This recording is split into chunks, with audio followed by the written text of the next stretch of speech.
After Work with Diesel and Cole Bryson on the Fan Upstate. I have a very simple question to start the show for you, Tolos and Cole, 844-326-3663. What gives you hope in college football anymore? Is there anything at all? Like we of course, we talk a lot of doom and gloom about how the portal is ruining football and NIL is ruining football and coaches constantly moving is ruining football and gambling is ruining football. It seems like everything is ruining college football. I just want to know, is there anything at all from you, the Tolos, that gives you hope about where this sport is or where it's headed? Welcome into Wire to Wire. He's Cole Bryson. I know you're thinking hard, man. Don't let the smoke come out of your ears. But welcome into the show. Welcome to the Tolos who are joining the stream. It's awesome to have you tuning in already. You can drop your comments in there, and now everybody can see them because we have the technology to put your comments on the video in real time, Cole. But here's what gives me hope. Okay. Here's what I love. It's the FCS playoffs. And you're thinking, well, why should anybody care about the FCS playoffs? Well, this little nugget makes me feel all warm and fuzzy inside. This weekend, Montana, the Grizzlies, are taking on Montana State, the Bobcats, in the FCS semifinals. It's a home game on the campus of Montana State. And tickets for that game are more expensive than Miami at Texas A&M. Wow. I love this little bit. That's surprising. Yeah. That is surprising. It is. It is. Miami, and so that game, Miami game, is being played at Texas A&M. At Texas A&M, College Station. You know, that's interesting. So let me comment on the first thing you said about what gives you hope. I would first comment by saying I feel like we need an easel and a couple of whiteboards, right? Just to start. Oh, is there that much? Well, I think you have to put everything that you hate and dislike, and then you process of elimination. I think the best way to answer the question is work backwards, you know, and list everything that you don't like and the things that don't give you hope. But I thought you could list all the things that give you hope on a postage stamp. Maybe so. Maybe so. Unfortunately, it's interesting, though, because you look at ticket prices for a college football playoff game. Mm-hmm. I guess I'm going to have to say what you don't want me to say, but Diesel, it shouldn't give you hope. It shouldn't give you hope because it has no impact. I didn't realize that you were going to come in and be a wet blanket. I'm being as wet as it gets. This is my Friday. Can we put that on a promo? Yes. Cut that. No. By the way, that's the new AI. No kidding aside. It popped up on my screen. You talked about the new technology. It says, if you want something AI generated, you have to say cut or clip that. And if you say it, no lie, it popped up when I opened StreamYard today. Wow. And it said if you know how yesterday we were talking about the AI generation, the AI? Yeah. If you say like a bold take and you say clip that, evidently it like marks and it knows it'll clip it. So now that I've said it like 19 times, we'll see when the show's over today if that works. So the Tolos have no clue what we're talking about. No idea, but that's the way my brain works. How do we get down that conversation? We use a streaming software called StreamYard, and yesterday was the first time we saw this. When we finished the stream, it popped up, confetti. Hey, congratulations. Boom, you just confetti. Finished a live show. Use AI to generate social media clips from your video shorts. And I've never seen it. I've never seen this before in my life. I don't know if it's any good. We haven't tried with it yet, but I guess now you just say clip that. But now we've messed it up because it's heard like clip that 19 times. I'll Cole say this. hates dogs. Clip that. I am going to be a wet blanket. If you can convince me otherwise, I'll turn the wet blanket into a dry blanket and put it in the wind. But so here's what makes this great. First of all, the playoffs were seeded. Nobody knew that this was ultimately going to be the semifinal game. It just, these two teams kept advancing, and here we are. We've got an in-state matchup. I don't know how far these two colleges are away from one another. Doesn't matter. I mean, Montana's gigantic, right? They could be halfway across the world from one another, but you've got a meaningful in-state matchup existing in the playoffs, and fans are going to be up there, like wrapped up in 16 layers of clothes to try to stay warm. And Cole, the cheapest ticket to get into that game, $530. The cheapest. Yeah. No. Yeah, look at the link that I put on the rundown. It's got a stadium map that shows all the tickets that are available. The cheapest ticket for Montana versus Montana State at Montana State is currently listed for $529. There are tickets in the end zone section, Cole, right behind the goalpost, which doesn't make a whole lot of sense to me, that is selling right now for $1,800. Almost $2,000 to get into an FCS playoff game. I love it. This is what postseason football is supposed to be. It's rivalry matching head to head. It's being played on campus, not 1,000 miles away where none of the fan bases are actually going to be able to go.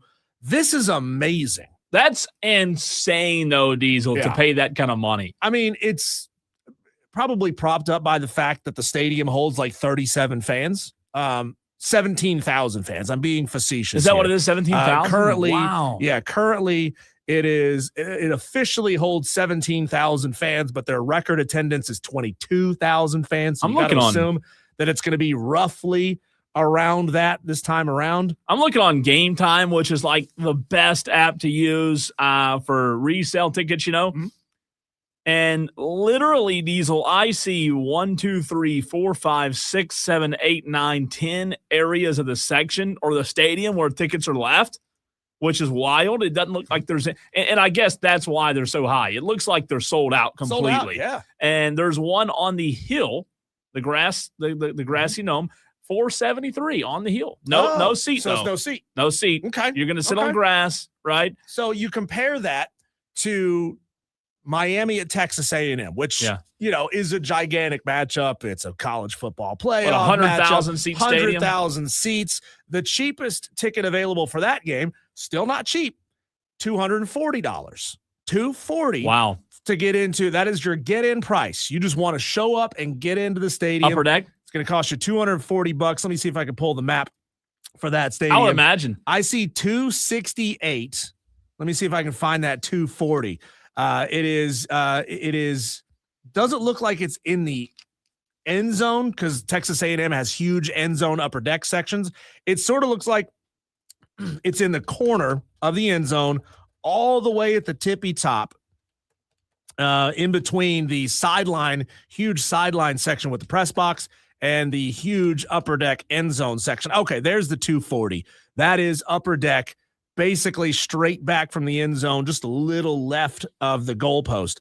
But you want to get into that game, it's going to cost you $240. Now, the most expensive ticket listed for that game, Cole, I'm sort of scanning this thing, see if I can find it. The most expensive ticket I see listed is $1,595. Wow. $1,595. That means that the most expensive ticket for an FCS playoff game is more expensive than the most expensive ticket for Texas A&M hosting Miami in the college football playoff. And that, to me, is insane. What postseason should be. That's one of those reasons why I advocate for in-state matchups in bowl games. Play them on campus if at all possible. Yeah. If you can play, maybe play the Belk Bowl, at Bank of America Stadium.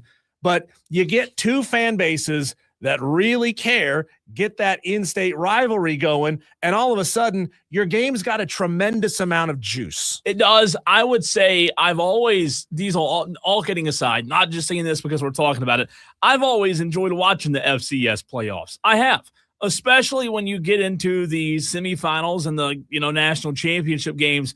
I know that we're not talking about the Dakotas right now, but it's usually the Dakotas, Diesel, who are dominating the space, right?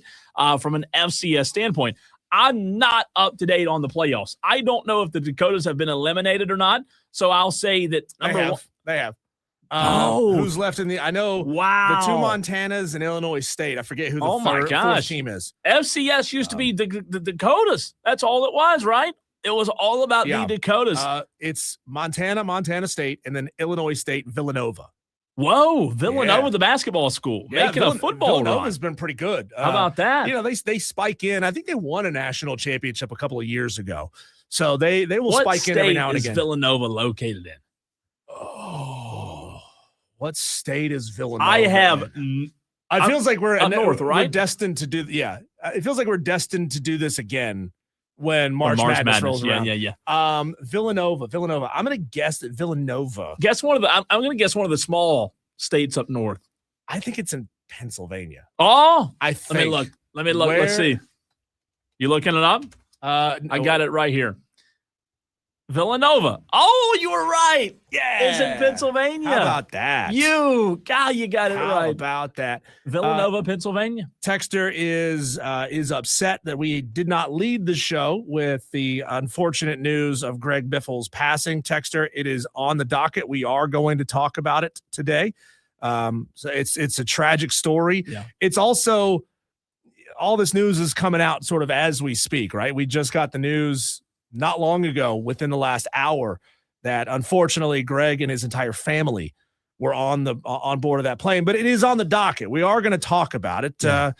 So don't worry. Don't get your panties in a bunch. It's going to be fine. It is sad. It really is sad. It doesn't matter, if you're a NASCAR fan or not. It's just anytime you see. I mean, it reminds me of the Kobe Bryant helicopter crash, right? And my gosh, it doesn't matter if you're a sports guy or not.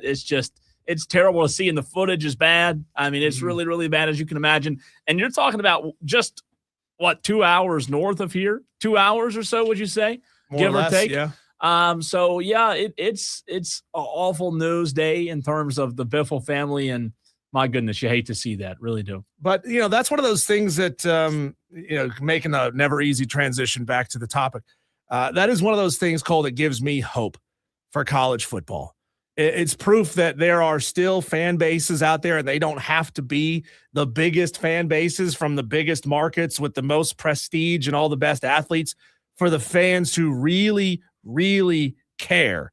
And hey, there's a lot of people, Cole. It's not okay, let me rephrase that. Not a majority of people by any means, but there are a lot of people out there who commonly bring out that sentiment that they are increasingly more into the FCS playoffs because of the relative purity of the game at that level. Well, here's what I'm ashamed to admit to you. And I know there's going to be a Tolo out there that texts in and fusses at me. I get it. It's okay.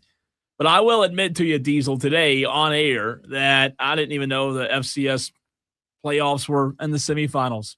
I knew it was happening around this time every year. It's right before Christmas, but I don't know. I don't watch them. Are they on TV at night? I don't think so, are they? I mean, they have been on my YouTube TV at least. See, therein lies one of the big reasons why I've pushed back on the idea of a G5 playoff, because you don't even know when the FCS playoffs are happening. No, I don't.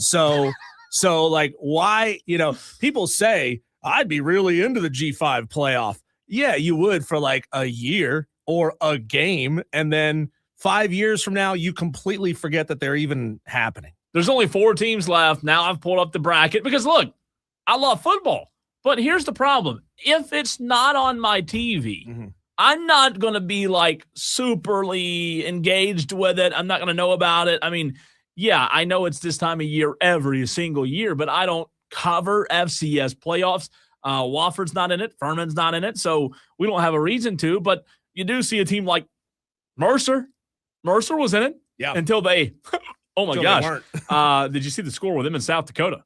47-0. So, yeah, I mean, it's tragic that we don't talk about them, but it's not on TV. I guess the big games, Diesel, when we get to the championship game, and maybe even not tonight's, but tomorrow, Saturday's game. Saturday at 4 o'clock on ABC, Montana State. There we go. Saturday at 7:30 on ESPN2.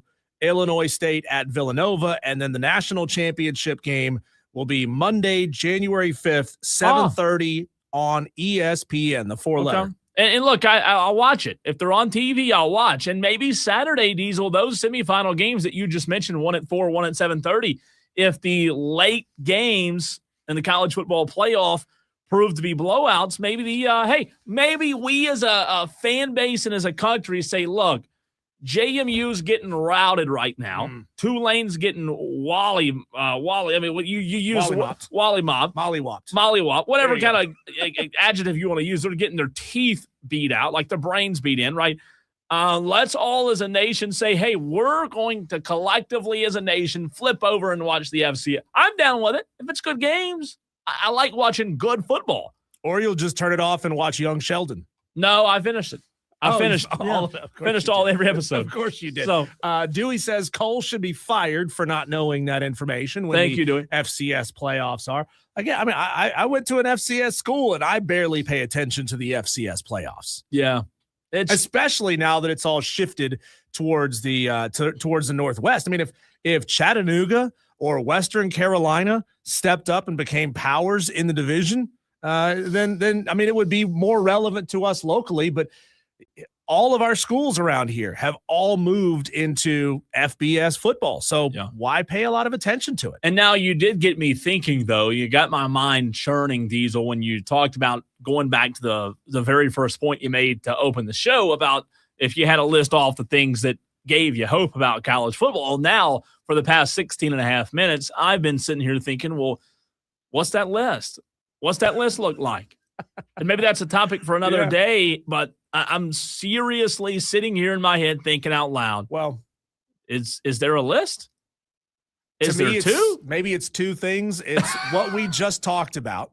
Ticket prices are high and the fan bases are really into it.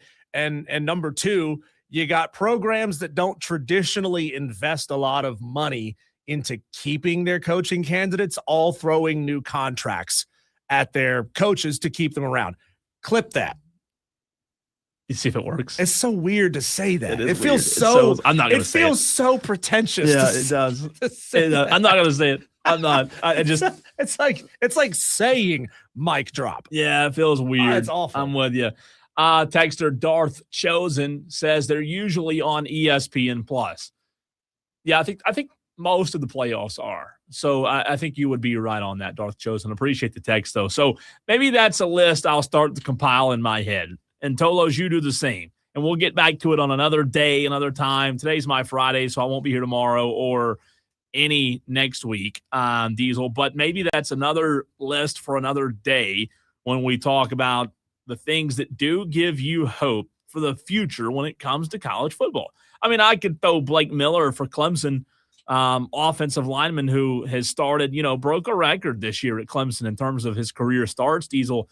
I could give you that. I brought Blake Miller up on the show yesterday, just in terms of hearing him talk in that press conference and hearing Blake Miller talk about the reason that he's playing in the bowl game, in the Pinstripe Bowl for Clemson, being that, hey, he's the kind of guy, he's from Ohio. He's always had the mindset. He's been instilled, Diesel, by his, coaches and parents that if he starts something, he wants to finish it. And Blake Miller's going to play in the Pinstripe Bowl when he could have easily opted out like the rest of his teammates did. So I'd put that up there.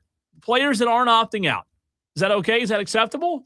Yeah, that's one of the reasons. The players that choose to play the bowl games. Because ultimately, if nobody's playing the games that we're watching, how long are we going to watch the games for? I don't know. We'll see. A reminder, Tolos, we have Furman basketball on the airwaves tonight. It's been a week, more than a week since we've had Furman basketball, but the Paladins back in action. We've got to go to the States segment, though. It's the last one of the year with Jordan Kaye. State segment with Jordan of the State newspaper. That's next.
Well, we've got to talk South Carolina Gamecocks. A lot to get to. Jordan Kaye of the State Newspaper joins us every other Thursday, rather, as today is Thursday, not Tuesday, FYI. And you also hear Chapel Fowler every other Thursday as well at this time. Want to say a big thanks to Jordan and Chapel both for joining us during football season this year. This will be the final time you hear them in 2025 before you get to crying. I'm sure they'll be heard many, many times next year right here on the Fan Upstate. But Jordan, let's get to it, man. Now that you've had a few days, almost a week, to kind of let what you saw and heard Friday marinate from the new hires for South Carolina football.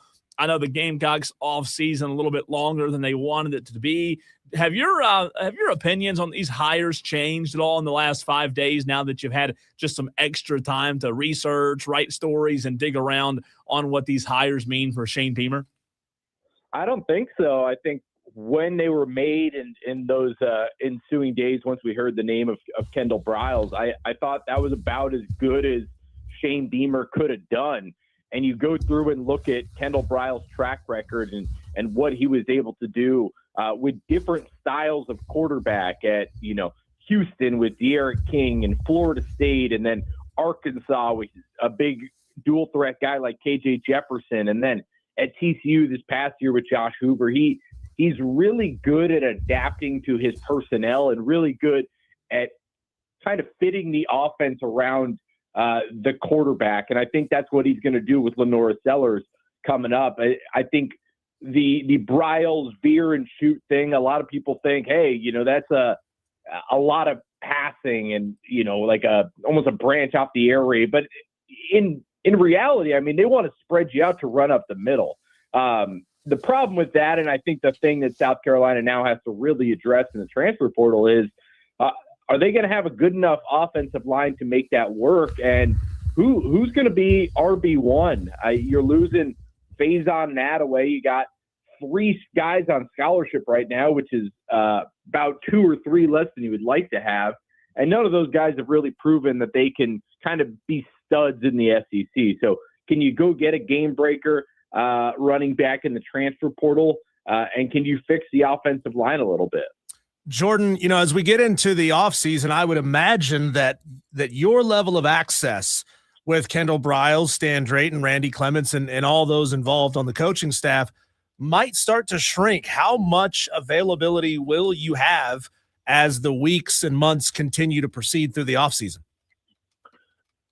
Usually when spring ball comes, we talk to the position coaches and coordinators. It kind of like rotates. So I imagine we'll probably talk to we'll talk to all of them before spring ball, then each of them probably once or twice during the spring. And then, we'll talk to the position coaches before fall starts, and then Kendall Briles, every week from there on. So I think we'll be able to talk to them a solid amount. And, it was nice to be able to chat with them. I know Cole was there on Friday and kind of pick their brains about, this new opportunity and coming to South Carolina. And all of them, I mean, have been at, 8 stops. Some Stan Drayton, it seems like he's been at 20. So these guys have been around it and they kind of understand, going into a new landscape. Jordan, if there's anybody that knows about hyping things up way too much before they should be hyped up, it's me. I'm a Cowboys fan, lifelong Cowboys fan, so I get that. In your mind, would you caution Gamecock fans that are really hyping this Kendall Briles hire up to be really, really big, potentially for the Gamecocks? Or would you say that, no, they have reason to hype it up, that there might be reason to believe that this could be Shane Beamer's best hire yet? I mean, I can understand both of them. Like, on some level, you want to look at last year and say, okay, South Carolina's offense just averaged like 28 points a game instead of whatever it was, 22. I mean, maybe they win like 3 more games or 4 more games, and that's a 7 or 8 win team. But man, Kendall Briles, and they got to fix the personnel up front with the offensive line. The defense now has to replace Brandon Cisse and Jalen Kilgore. There's still a lot of question marks about this football team, and Kendall Briles is going to fix a solid portion of that. But, I think there's still reason for caution right now. And, And, I was probably the same way as you were, Cole, going into last year where, I think I wrote like 2 different times that I thought South Carolina was going to make the playoff. Probably was also underrating, Oklahoma, Texas A&M, Vanderbilt, Missouri. Like those were 4 wins. I was like, South Carolina will beat those teams. And so I probably got a little too far ahead of my skis. And so this season I'm a little more, holding it back a bit and saying, yeah, Kendall Brown's going to fix a lot. I think he's going to make Lenora Sellers better, but this football team still has a ton of questions. And if they don't address some of these needs in the portal or don't hit on the guys they bring in, I mean, it doesn't matter who's calling plays. Jordan, are you tracking any more developments on the transfer portal, guys that up until this point maybe haven't openly declared that they're going to enter the portal, but you think still have a really good chance that might be what they choose to do? I mean, there's definitely guys that, not even knowing anything that you kind of start thinking to yourself, hey, they might go into the portal. I mean, I don't have to say names, but people who you thought would have a bigger role and then don't, you're like, okay, I'd be surprised if that guy doesn't go into the portal. But as far as the big names, everything we're hearing is that, Nick Harbor and Dylan Stewart are going to return. So that comes to fruition. That's incredible news for South Carolina. Lenora Sellers has kind of already said that he's coming back, though, no rev share agreement has been signed. So if you bring back Harbor and Sellers, that's a pretty good starting point for the offense.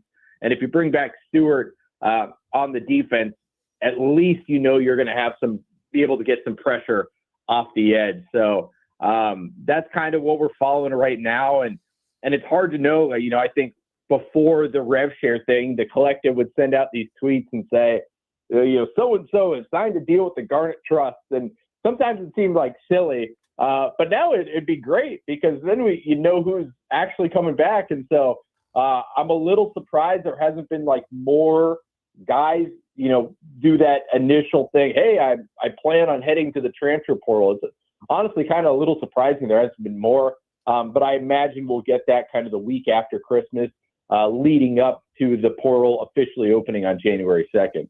Want to get your reaction to this, Jordan, because it is kind of South Carolina related, or used to be related to South Carolina. A little bit of breaking news. Texas has fired defensive coordinator Pete Kwiatkowski and has hired Will Muschamp as its next defensive coordinator. Your immediate reaction to that?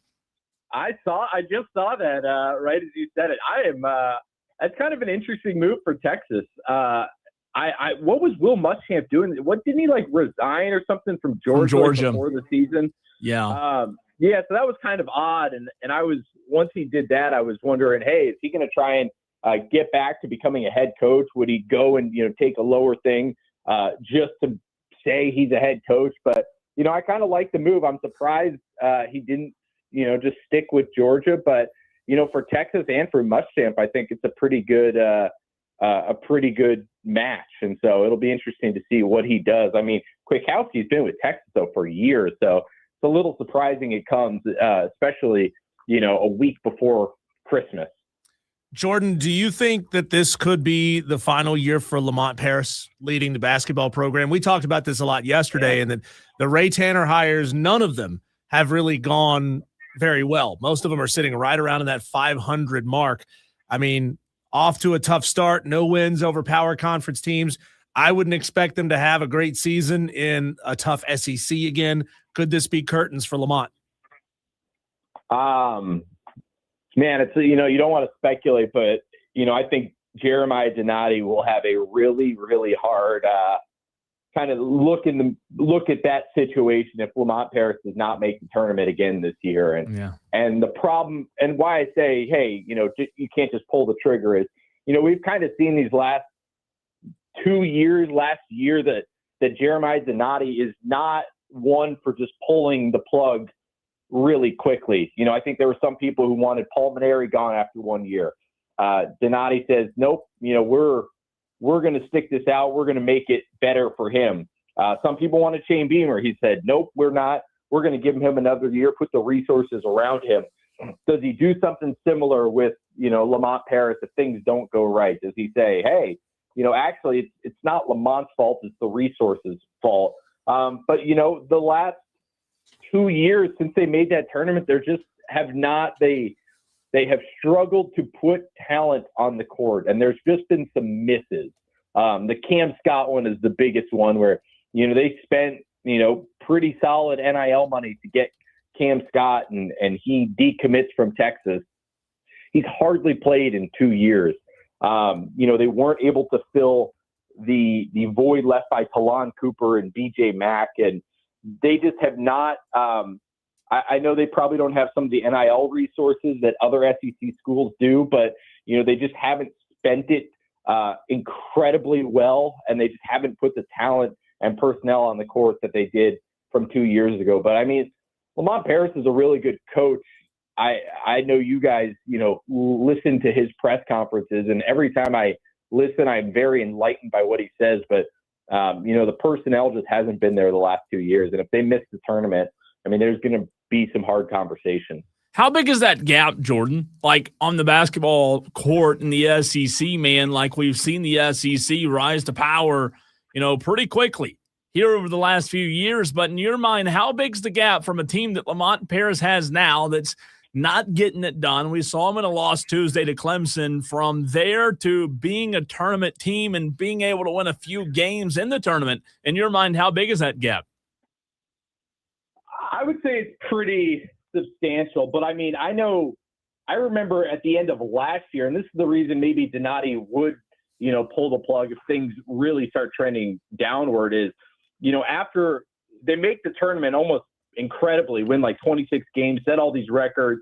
Lamont Paris, rightfully, I thought at the time, got a contract extension. But South Carolina was almost at the bottom of NIL that in the 24 season. I think they were spending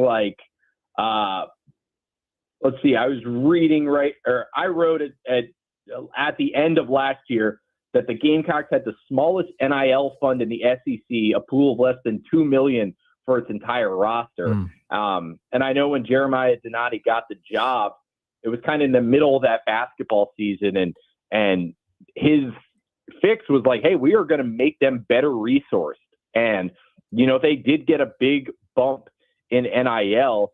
Was that enough to compete, on the level of the other SEC schools? Probably not, but it was a little bump. And they were able to get Michi Johnson back from Ohio State. They got Kobe Knox from South Florida. And it's just like some of these guys just haven't panned out as well as they thought they would. I don't think they're dead last, but I don't think they're anywhere near the upper half of the SEC. Jordan, who do you predict will be the first Gamecock drafted this year?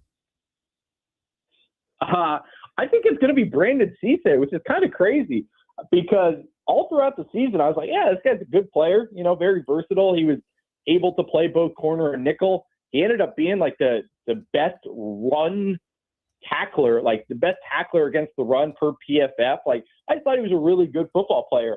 I did not think that he was a first rounder until the mock draft started coming out. And they're like, Brandon Cisse is a first rounder. I was like, what? And then you go look at some evaluations and some scouts, and the NFL is really high on him.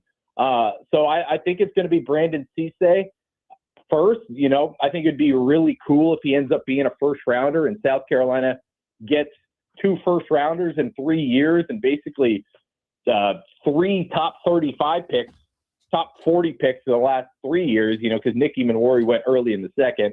So that would be good. And then, Jalen Kilgore is a guy I think will rise up the draft boards during the process, a very smart football guy.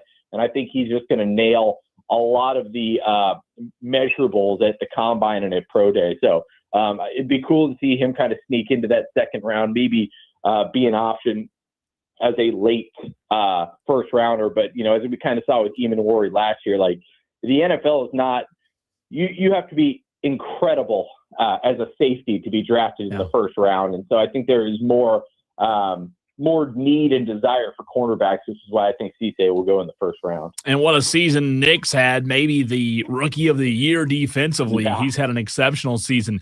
Jordan, my last question for you, going back to Jeremiah Donati, For those that really don't know how fundraising and NIL work, how that marriage coexist in terms of the money that's raised and how it gets placed into NIL funds, can you speak at all into Jeremiah Donati's campaign of, getting a company like Blanchard on for South Carolina? We've seen what they did, in terms of their corporate sponsorship, the logos, the football program tie-ins.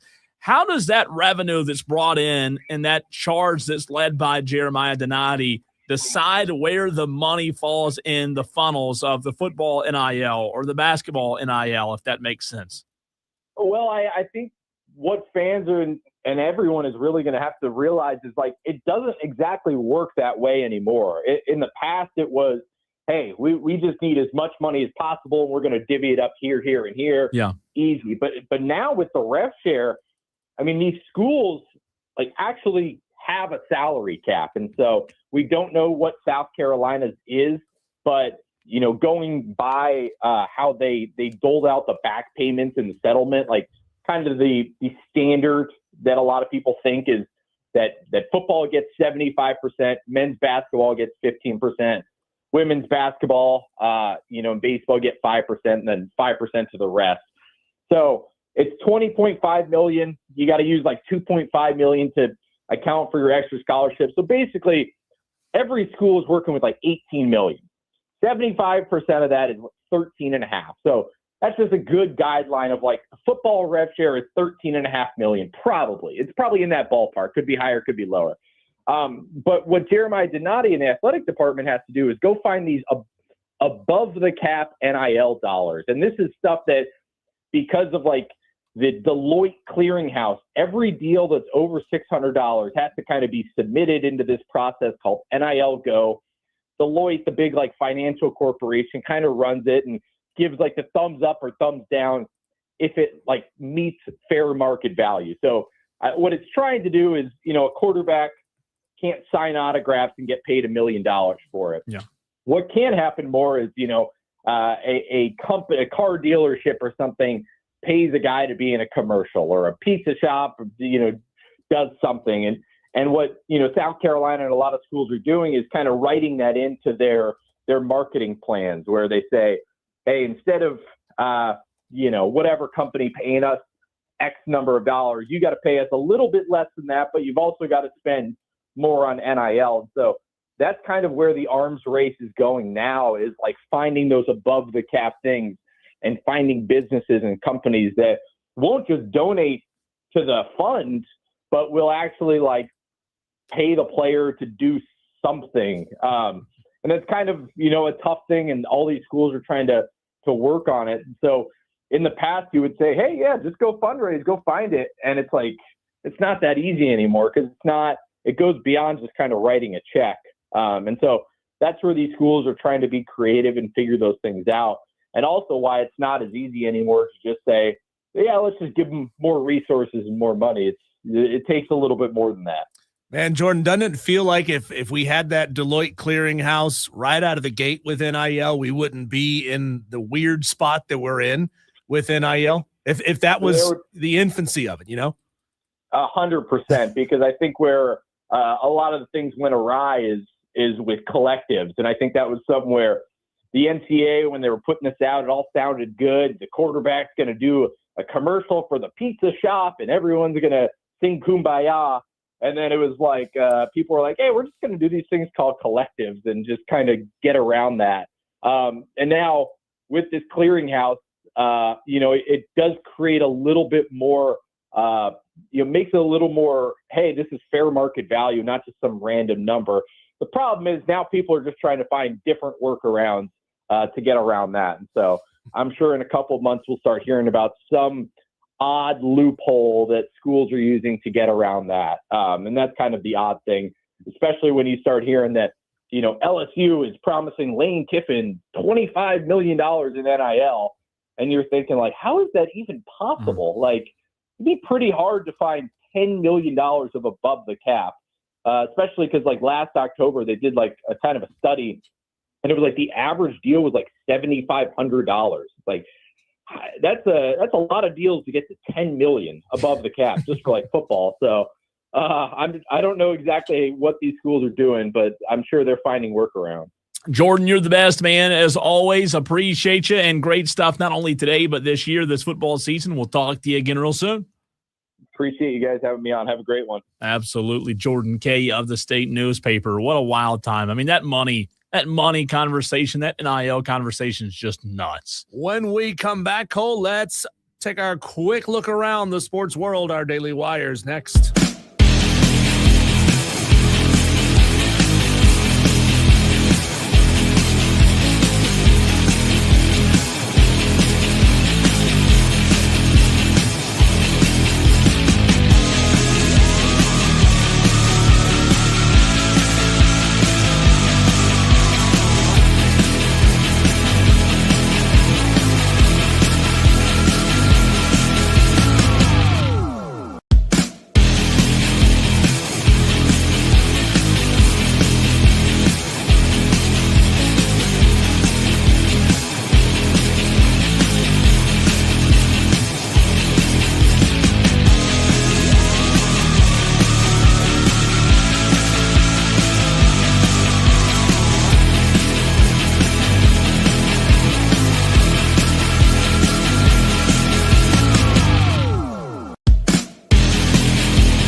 and Upstate. An awful lot to get to in the sports world today. Cole, these are our daily wires. The buzz, and starting it off with awful news. If you haven't heard yet, a Cessna plane carrying NASCAR driver Greg Biffle and his family, his wife and his 2 kids, crashed at the Statesville Regional Airport earlier today. Unfortunately, there were no survivors. That's, sometimes you don't have the words to say and talking about a story, especially on the radio when you have to use your words, but it's awful. You hate to hear it. My gosh, I said it a minute ago, I remember on a Sunday afternoon sitting and being glued to the television when they announced that Kobe Bryant, right, was in a helicopter crash. And it, obviously Greg Biffle is not the same name that Kobe Bryant is in terms of sports fans across the globe, but hitting home here locally, you're talking about 2 hours up the road from us. It's awful. Absolutely terrible. Yeah. Pete Yanity of WSPA 7 broke the news last night that Russell Blackstone is no longer the football coach at BHP. No other details have been released, Cole, but you're a bird dog when it comes to high school football. What have you heard? Yeah, I talked to a couple parents last night of players at coach at BHP rather, and there hadn't been a lot of details that have come out yet about Coach Blackston. I think it's just kind of one of those deals where him and the admin weren't jiving.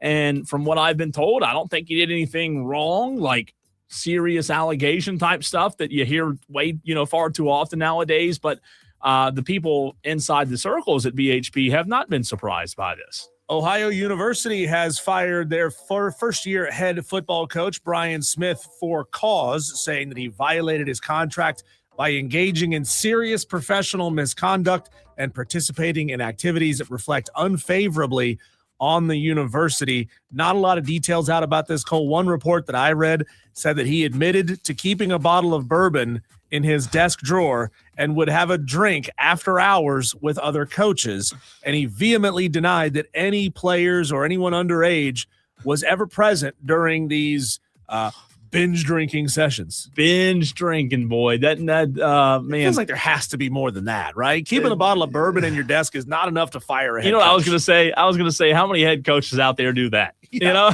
Yeah, exactly.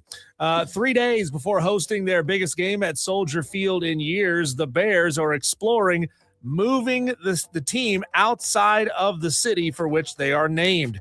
An open letter to fans, and team president and CEO Kevin Warren said the Bears will explore other locations, including outside of Cook County, and they're also exploring the possibility of moving outside of the state altogether. What? Yeah. This can't be real. The Chicago Bears in Indiana. Make that make sense. Oh, I hate that so much. Last night in college football, Old Dominion beat South Florida 24-10. Delaware beat Louisiana 20-13. No, that wasn't Michigan playing last night. That was Delaware. They just happened to have the same uniforms. Last night, tonight, the Xbox Bowl kicks off at 9:00 on ESPN. Missouri State and Arkansas State in the game. It'll be played in the Ford Center at the Star in Frisco, Texas. The Xbox Bowl. Yeah. Wow. You get excited for that, don't you? And by the way, no disrespect to the Star, the Ford Center Diesel. It's the Cowboys practice, one of their indoor practice facilities. It's kind of small. They play some high school games there. So, wow, this is where bowl games are. Michigan's investigation into its football program and wider athletic department could lead to findings of additional misconduct that might trigger more employment terminations. Interim President Domenico Grasso said yesterday in a video statement. He described the week since football coach Sharon Moore's firing as no doubt a challenging time for our university community. That means Biff Poggi will get the job because he's not cool enough to do anything wrong. Georgia Tech backup quarterback Aaron Philo announced Wednesday that he plans to enter the transfer portal. The move comes a week after Georgia Tech's offensive coordinator Buster Faulkner left for the same job at Florida. Philo spent 2 seasons as the backup to Haynes King. He was projected to be the starter going into next year.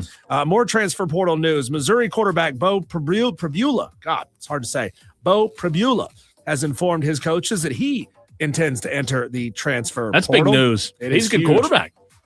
Former Alabama quarterback A.J. McCarron has been named the new head coach of the Birmingham Stallions. He led the Tide to back-to-back national championships in 2012 and 2013. Wow, that's interesting. Yep. Kalshi, the first federally protected prediction market, has filed forms that would allow it to offer bets on who will enter the transfer portal. What could go wrong, Cole? Reese Davis recently said that Diego Pavia's actions after not winning the Heisman Trophy, quote, made him regret voting for him. So Reese admits that he voted for Diego and says, maybe that wasn't the best thing for me to do. Shocker. Yep. And last one for you. Missouri State is working to hire SMU offensive coordinator Casey Woods as its next head coach. He is the son of former Gamecocks and App State head coach Sparky Woods. Good to see that. Good. And maybe that'll work out. They need a little boost. Aren't they playing tonight? Missouri State? So, yeah. Yeah, how about that? About that, yeah. Upset pick, Cecil. Guess what? It opened yesterday. We didn't really spend a lot of time yesterday. You were on location. We were bogged down. We were so busy.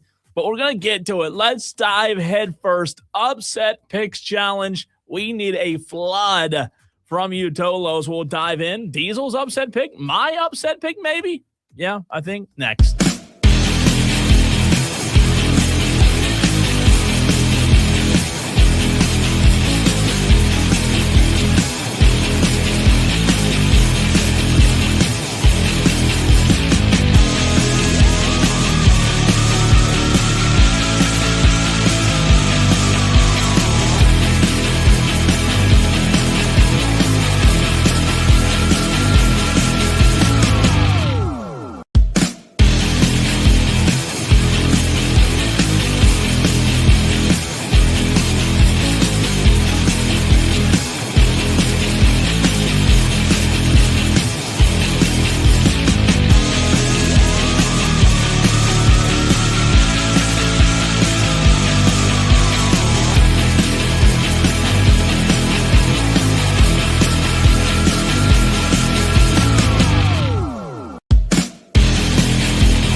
Well, Tolos, have you sent in your upset pick?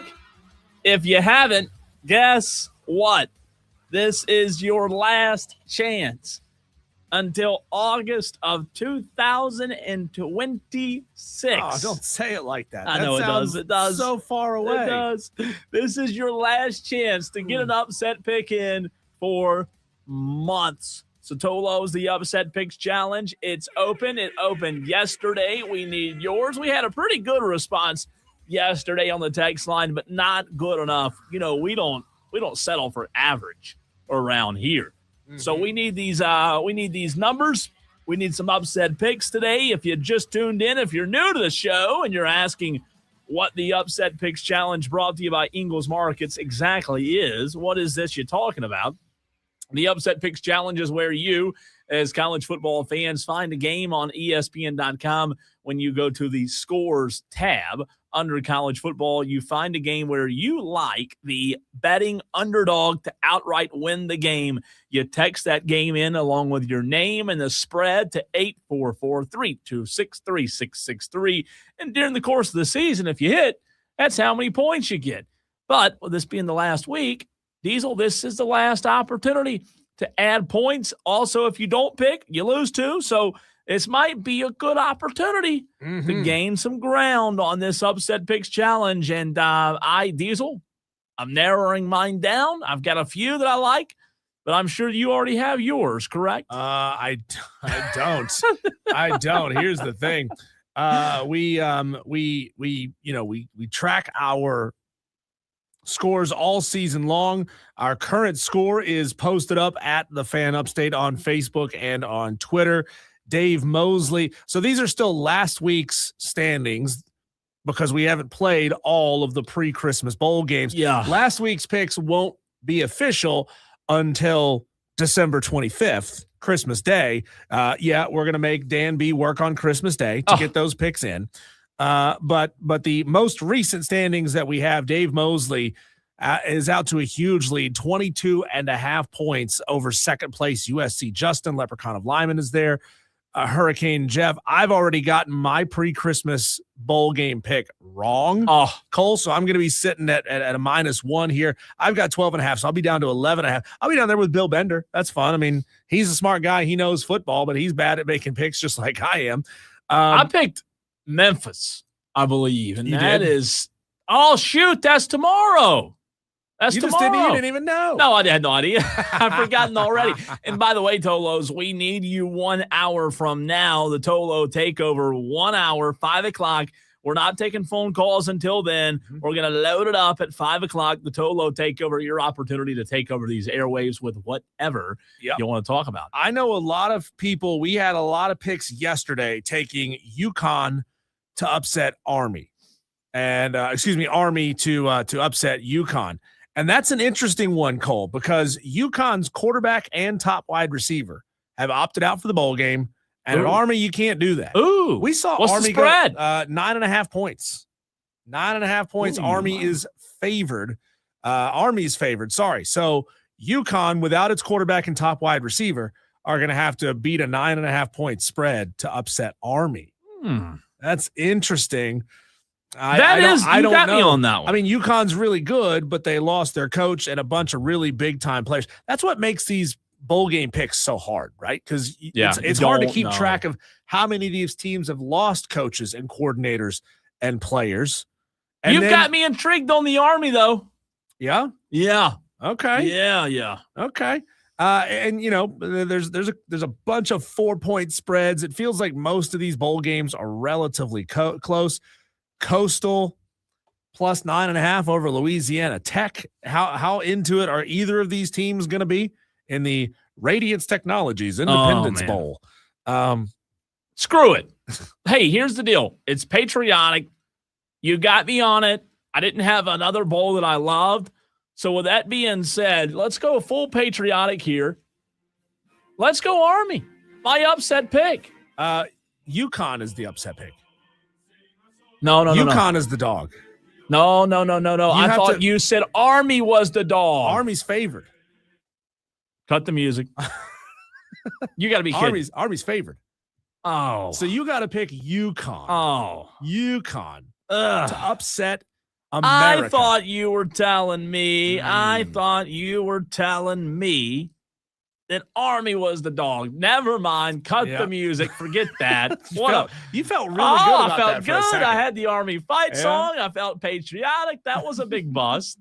Oh, what a disaster. I think I've made my decision. Mind. Okay. I've made my pick. Okay. I'm going to go Friday, December 26th, day one of part 2 of bowl picks. I'm going to go the Chippewas of Central Michigan plus 10.5 over Northwestern. Okay. The Chippewas of Central Michigan and the spreads, what'd you say? 10.5 points? That's a lot of points, but I like it because it's the last one. Go big or go home, right? What's the difference in me like having 10.5 points at the end of this thing versus like 12.5 points? There's no reason to take a 2.5 point spread for me. I need to go big, so I need the 10.5 points. No, I'm with you on that. And again, it's the last one. You got to throw all your, eggs in the basket here. Well, I'm let down. I'm disappointed. I thought Army was the dog. I don't know now that I know that post-Christmas, I don't feel as patriotic. That's, by the way, that's the day after Christmas, 1:00 at Ford Field in Detroit, Michigan is the game, the Game Above Sports Bowl. It's hard to know what motivates any of these teams this time of year, right? Yeah. It's just, it's hard to know. Hey, real quick game while we're asking for Tolo's upset picks at 844-326-3663. Quick game. I am going to read off to you, Diesel, every bowl game title and sponsorship that has not happened. Okay. And of the ones that I read off, I want you to count on your hands the ones that you've actually heard of the company. Okay? Myrtle Beach Bowl doesn't count, which is tomorrow, by the way. You know where that bowl's played? That's Myrtle played inside of a Wings right next to the Hermit Crabs. Actually, it's Conway's. It's not technically Myrtle Beach. Somebody's going to say that, right? All right, ready? Yep. Union Home Mortgage Gasparilla Bowl. That's count easy. on one hand if you've heard of it. I've never heard of Union Home Mortgage, but So there you go. You can't count that one. No. Okay. Next, we skip past the college football playoff games. The famous Idaho, not the infamous, the famous Idaho Potato Bowl. Oh, everybody knows famous Idaho potatoes. Right. So you've got one. Yep. You've heard of that one. They play it in Boise. The Bush's Boca Raton Bowl. Bush's baked beans, right? That's what I would assume. When I said Bush's, I immediately thought baked beans. And I mean, I don't know what other Bush's companies out there, but yes, I would assume it's a baked beans Boca Raton Bowl. Let's see. Let me see if I can find the logo. Yes, it is Bush's Beans. Let me ask you this. I want to know. I've got to know this. Oh, God. They're calling it the Bush's Boca Raton Bowl of Beans. Is the head coach, the winning head coach, going to be doused with baked beans? That'd be epic, wouldn't it? If he's not, it's a failure. A serious opportunity. It's a failure. And you know how sticky of a mess that would be? Can you imagine? Like Gatorade's one thing, it's sticky. It's got sugar in it. Yep. Water's one thing, it's cold. What else? What was the mayonnaise? The mayonnaise would be the Shane Beamer mayonnaise bowl, right? Mm-hmm. What would be worse? Being dumped with mayonnaise? Honey? Ooh. No. Come on. There needs to be like a honey bear honey bowl. Honey bear. The NB or chef says, how do you lock in for a bean bowl? That is that's a good point. All right, so you've counted what? One or two? Two, because Bush's. Okay. The New Orleans Bowl, you can't count that. No name. Boring. Yeah. The Scooter's Coffee Frisco Bowl. Never heard of Scooter's Coffee. Really? No. Where do they even exist? There's a few of them here now in the upstate. There are? I believe I've seen one pop up in Boiling Springs where I live. Is it like a drive-through coffees? Yeah, it's drive-through. I don't even think there's inside. I don't think you can sit down at all. Oh, it's one of those. Yeah. Okay, like a little shack. It's a little shack. Okay. Yeah, that's what I'm saying. It's so small, you might miss it if you don't look. But I believe I have a Scooter's up toward the Springs, I think. So you cannot count that one. You're stuck at 2. I No, can count Scooters because I've heard of it. I've never seen a Scooter's coffee. Yeah, I think it's fairly new. All right, next, has Diesel heard of the company of the bowl? That's the game we're playing. The Sheraton Hawaii Bowl. Sheraton Hotels. Hotels, yep. Of course, you've heard of that one. Okay, good. Friday, the game that you chose for the Upset Picks Challenge, the Game Above Sports Bowl. The Game Above. No, nobody knows. I have no idea what that. The Game Above Sports. It sounds like a PSA. It does. Here's how we get youths into sports. Oh, that's exactly what it is. It's certified by the NCAA, 2014. Preview. Okay. Okay. Yeah, it doesn't look like it might be a big corporation, but I've never heard of it either. So you're still stuck at 2? I'm at 3. Oh, are you at 3? Yeah. Oh, because the Sheraton. You got Sheraton Hotel. Let's see. Next, the Rate, RATE Bowl. The Rate Bowl? No. I mean, that's bad. I assume it's an insurance company. The Rate Bowl. I don't know. But what kind of insurance? I don't know that. Nobody knows. I don't know that it is. Let's see. The Rate Bowl, college football. In Phoenix at Chase Field. I don't know. So no on that one. No. I've never heard of that one. Okay, I hadn't either. Next, has Diesel heard of the Serve Pro First Responder Bowl? Yeah, Serve Pro. And when your pipes burst and Serve Pro that shows up and cleans up your house. Like property restoration? Yeah. Kind of deal? Yeah. Okay. Water damage, fire damage, that kind of stuff. I think I've heard of them. Yeah. I think I've heard of them. Green and red or green and orange. So now you get 4. Yep. You're up to 4. That's pretty good. Next, on Saturday, you have the Go Bowling Military Bowl. The Go Bowling. Yep. Is Go Bowling a company? It is. I mean, it is. I'm looking at their website. It can't be as on the nose as a bowling company. It is gobowling.com. You wondered what their URL was. Let's see what the company is, dude. That's a great question. The Go Bowling Bowl. There's a bowling ball. Yeah, it's a bowling company. Really? Yeah. No way. It is. I swear bowling it is. alleys are dying all across this country. It's one of the bar bowling. I love going bowling, by the way, but they have enough money to sponsor a bowl. It's one of those hipster bowl. It's not like spare time or something, It's the best kind of bowling because honestly, smoky, filthy, stinky bowling alleys, they're a thing of the past. No doubt. They really are. All right, so you are still stuck at 4. Stuck at 4. Bad Boy Mowers Pinstripe Bowl. Yeah, Bad Boy Mowers. Okay. That's easy, yeah. That's easy. I got 5. All right, you're at 5. Wasabi Fenway Bowl. Wasabi, the battery company, right? I think we talked about. Yeah, I think you're right. Yeah. I mean, I assumed it wasn't named after Japanese. The condiment. I assumed it had to have been wasabi batteries. It'd be a lot more fun though if it was the condiment, right? Who wants to? I mean, it's a battery. Imagine getting dunked in that stuff. That'd be good, wouldn't it? Open up your sinuses. That's for sure. Oh my gosh! So you're at 5 or 6? 6. Pop Tarts Bowl 7. You've heard of that? All right, this one's good. The Snoop Dogg Arizona Bowl. Snoop Doggy. Snoop. Dogg. So I guess that counts. I can't even read this one. I don't know how to pronounce it. Isleta? Isleta? Islet? How do you pronounce that? I would assume it's Isleta. Isleta? What is that? Yeah, when foreign countries are sponsoring bowls, we're not. That's one I don't know what Isleta is. I literally typed Hotel it in. chain, maybe? And it says it's gas stations. It's Spanish for little island.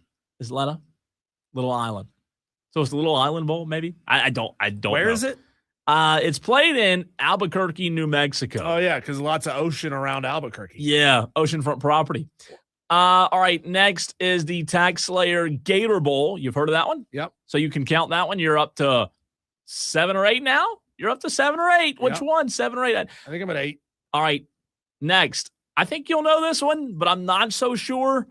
The Kinder's Texas Bowl. Kinders. Kinder's. I mean, childcare. No. I don't know. It's barbecue sauce. No, it's not. Yeah. I use it. Is it made out of children? No. No, it's a barbecue sauce. It's a rub and it's a brand. By the way, the Isleta Bowl is sponsored by the Isleta Pueblo, which is what you call people, like essentially tribes of people that are indigenous to New Mexico. So it'd be like the Cherokee Nation Bowl, basically. Wow. Yeah. Okay. So no, we were way off. Way off. But no, Kinder's, hey, all kidding aside, Kinder's, they sell it at Ingles Markets. It's a very good barbecue. So here's where I am on barbecue sauce.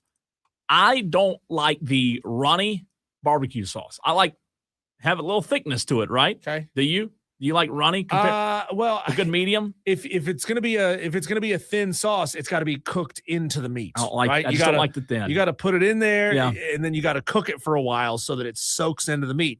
Otherwise, I don't like the stuff. Like to me, if you have just like plain unsauced barbecue and you pour a little sauce on top, miss me with that. Kinder's is good though. Kinder's is good. It comes. I get it a good bit. Comes in like rubs, spices, barbecue sauce. It's a pretty good brand. I like it. So you're you didn't strike on that one. Still at 8. All right. How about for App State, the J Lab Birmingham Bowl? No, I don't have a clue what J Lab is. J Lab. Your team's in it. Oh, it's a store. What? A store that sells what? Wait a minute. Headphones. Gotcha. Oh, it's a headphones J-Lab. brand. J Lab. Is that the Ray J headphones? No, something different. J Lab headphones. There you go. So I did count that one. Nope. Coastal Carolina's in the Radiance Technologies Independence Bowl. Have you heard of that one? Don't have a clue what Radiance. Okay, can't count that. Here you go. Liberty Mutual Music City Bowl. Easy. You got that one? Yeah, Insurance company, right? What is that? 8 or 9 now? You've got? I'm at 9. You've got the Valero Alamo Bowl. Gas station, yep. Right? Got that one. Okay, so you're at 10. ReliaQuest Bowl. ReliaQuest. I'm sorry, ReliaQuest Bowl. ReliaQuest. See, that tells you I never heard of it. Is it an auto parts store? Ooh, ReliaQuest. No, it's not. It's a cybersecurity firm. Yeah, what? Yeah, it's for ReliaQuest. Yeah, AI security. Who's naming these things? Yeah, I didn't know that. Yeah. That's why I got the name wrong. Okay. All right, next. What are you at, by the way? 10. Tony the Tiger Sun Bowl. Yeah, cereal. Of course, you know Tony the Tiger. All right, Cheez-It Bowl. Yep. Citrus Bowl. The Cheez-It Citrus Bowl. Sorry. Well, that makes sense. Yep, it does. Here's the cheese citrus. Yep. All right, next, and getting down to the bottom here, you've got the oh my gosh, this is like a company in Greenville, SRS Distribution Las Vegas Bowl. I've never heard of SR. I mean, clearly it's a trucking company or that's a good guess. Logistics company. That's a good guess. 700 branches across 44 states, different kind of product, still, roofing. What? No. Roofing. What are they called again? What's the bowl called? It's the SRS Distribution Las Vegas Bowl. There you go. All right, a few more. Hold on, we're not done yet. I'm still at 12. Lockheed Martin Armed Forces Bowl. Yeah, they make stuff go boom. Right, Lockheed Martin. 13. All right, AutoZone Liberty Bowl. Got that one. Like that one? You got that one? Trust and Will Holiday Bowl. I don't know. Trust and Will sounds like financial planning. Yeah, it does. But no, I mean, I've never heard of them before. Okay, me either. So you can't count that one. Yeah. All right. And last, but certainly not least, with ties directly here to Greenville, the Duke's Mayo Bowl. 15, made right down there in Malden, baby. Yeah. So you're saying that you've heard of 15 of the sponsors that are on the bowl games. Yeah. You know what? That's more than I thought. It really is. I thought it was going to be more like 10. So it's pathetic. I mean, Dan is dead on with that statement. What did he say? When he said, a week ago, he said, "Oh yeah, when you can't recognize the sponsors, what's the point?" Yeah, no, I'm with you. Jerry Jones, what's your point? What's your point? All right, so real quick before we run to a break, you've got yours. What's your point? You've got your upset pick. Yeah, my upset pick is Central Michigan plus 10.5 over Northwestern. Okay. I have narrowed it down. I like that one. I do like that one. I'm not going to go with that one, though. I was looking at Michigan, Texas. I just don't believe in Michigan with all that's going on. Come on, man. No. Back the Biffs. Here's what I'm going to do. And this is out of pure spite. I am going to take Iowa plus 5.5 over Vandy. Yep. I've had enough of Diego Pavia. I've seen enough. I've heard enough. the voters comment. Isn't it he amazing made. how we all turned on him so fast? Oh, boom, turned. Heel with turn. this guy. We're done with him. So give me the Hawkeyes. Iowa Hawkeyes. The Yuckeyes. Yuckeyes to defeat Vandy. So that's it's a 5.5 point spread. So let me ask you this: these spreads were locked in, still same principle, right? Locked in on Wednesday at 3 o'clock. Yep. Dan B. And by the way, real quick, shout out Dan B. A lot of hard work throughout the season that has gone into the Upset Picks Challenge. So Tolos, make sure you shout out Dan B, because Diesel and I have helped him. Not really me. Diesel has a little bit, but Dan B has done a lot of work for the Upset Picks Challenge with the graphics and the math, because, math's important in this kind of stuff. I don't know if he uses a calculator or not, but shout out to Dan B. When we come back, Cole, we started the show off trying to be a little hopeful. Well, here's another reason to go the opposite direction and feel like the sport is more screwed than ever. Next.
Cole, we're going to get into this here in just a minute. A website that allows you to legally bet on game outcomes all over the United States is now offering a new type of bet that just makes you lose even more faith in where the college football world is going, Cole.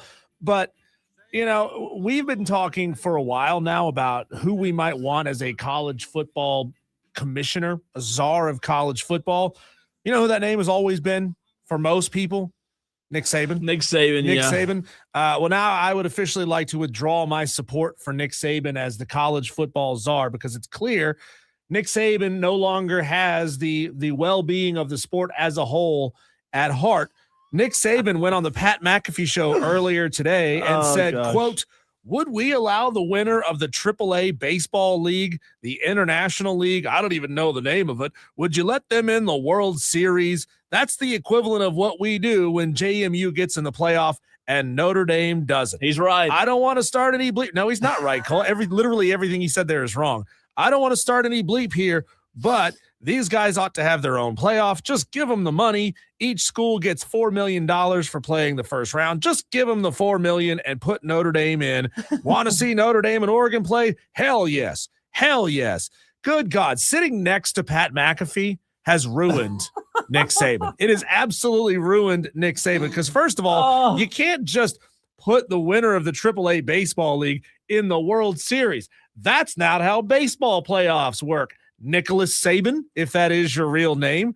That's not how that works, man. So Nick Saban is just another shill for Notre Dame. Nick Saban is a fanboy of Notre Dame, and I don't want him as our college football commissioner anymore, because here's a guy that used to talk about fairness, but he is given in, Cole, to populism. He's just going to say whatever's the popular thing to rile Pat up, get him to stand up, show us his belt buckle, and take his shirt off and get the crowd to go woo, woo, woo, and then change the direction on him. Nick Saban, you disgust me. No, Nick Saban truly believes it. Nick Saban truly believes we're wasting 2 playoff spots with these guys from the G5. Welcome to the show. Hope you get your care package and tuck your tail when you take this, beating on the way home. It's going to happen on both of these games. He's 110% right. Well, that Notre Dame team he's shilling for lost to a G5 last year.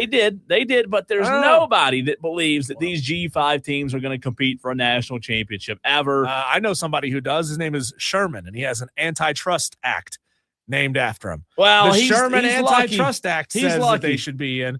It's going to be that it will be a fascinating legal battle when it eventually comes to court, Cole. But here we go. This is the story that I wanted to bring up here in this segment. There are 1,000,001 ways that you can gamble on sports legally and illegally. And there's one out there, Cole, that I've never used. Maybe you've heard of it. It's called Kalshi. Do any of our Tolos, have any of y'all ever used Kalshi to bet on sports before? Kalshi apparently is like federally protected.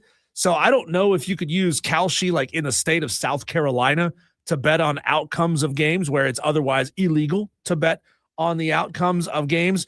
But Kalshi is considering, and I haven't seen anything that says they actually started it, but they were considering, as of close of business yesterday, starting to offer, will he or will he not enter the transfer portal as something you can bet on in college sports. That's incredible. So I'm looking it up now. Kalshi is a U.S. regulated prediction market where people can trade on the outcomes of real world events. So I guess that's how you kind of get around. Is that the loophole? Something like that. It's prediction market for trading the future. Again, it's weird kind of, but in simple terms, you can buy and sell contracts based on what you think will happen, and you make money if you're right. Mm-hmm. So when you talk about what it is, prediction market / exchange, legally regulated by the U.S. CFTC.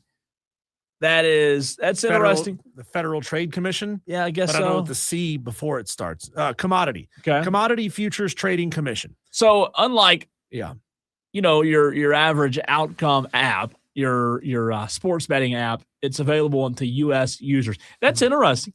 It really is. They filed paperwork yesterday. The filings say that Kalshi intends to offer the contracts by the end of the business day, Wednesday, so yesterday.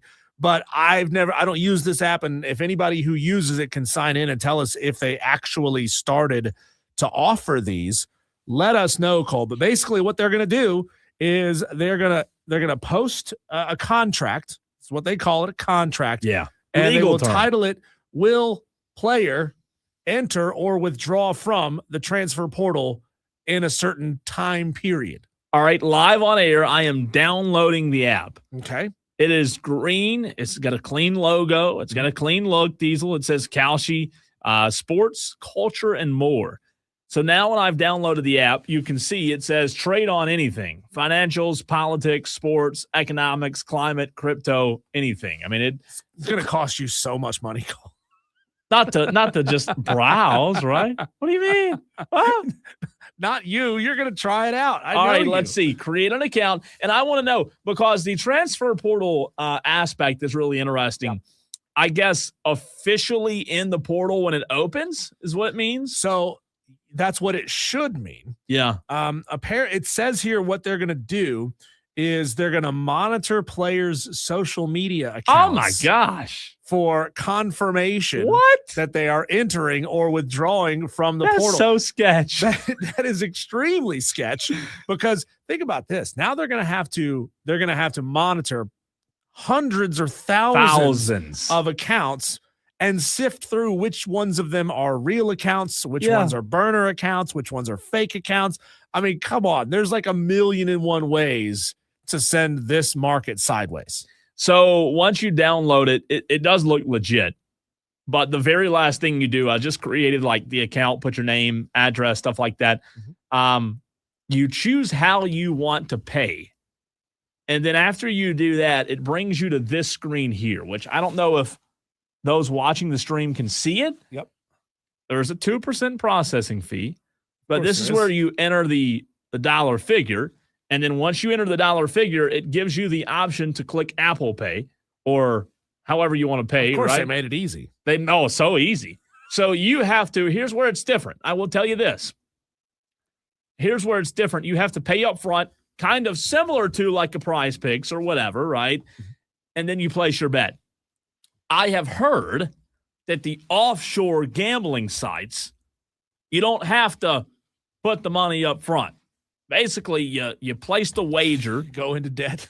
You go into a debt. There's a figure amount on the top right of the screen where you are either plus or minus, right? And then on Tuesdays, I've heard on Tuesdays, they, whoever your illegal bookie is, they collect on.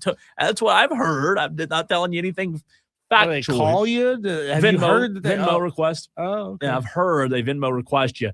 So it looks. And what if you don't pay? You get a kneecap cut off. Yes. Okay. No, I'm just kidding. That's a good question. Yeah. I don't know. Why would I know? I mean, but also think about this, Cole. How easy is it to manipulate a market like this? If they say that quarterback of Alabama will enter the transfer portal, well, all that quarterback has to hear is, hey, there's a market for you going into the transfer portal. We'll cut you in on our profits if you just go ahead and get in the transfer portal. No kidding. You thought tampering was bad. Now? This is awful. So now, before we get to the phone lines, I will let you know that I am now deleting the app. Oh, that's good. But you also gave him your email address. I did. Yeah, that's okay. God, it's all right. I gave him yours, actually. You should be getting an email soon. I should have given our bosses. That's what I should have done. I should have signed our boss up for the app. But no, I deleted it. Can we bet on what Classic Rock 101.1 is going to be? Oh, yeah, maybe. Let's wager on that. Maybe.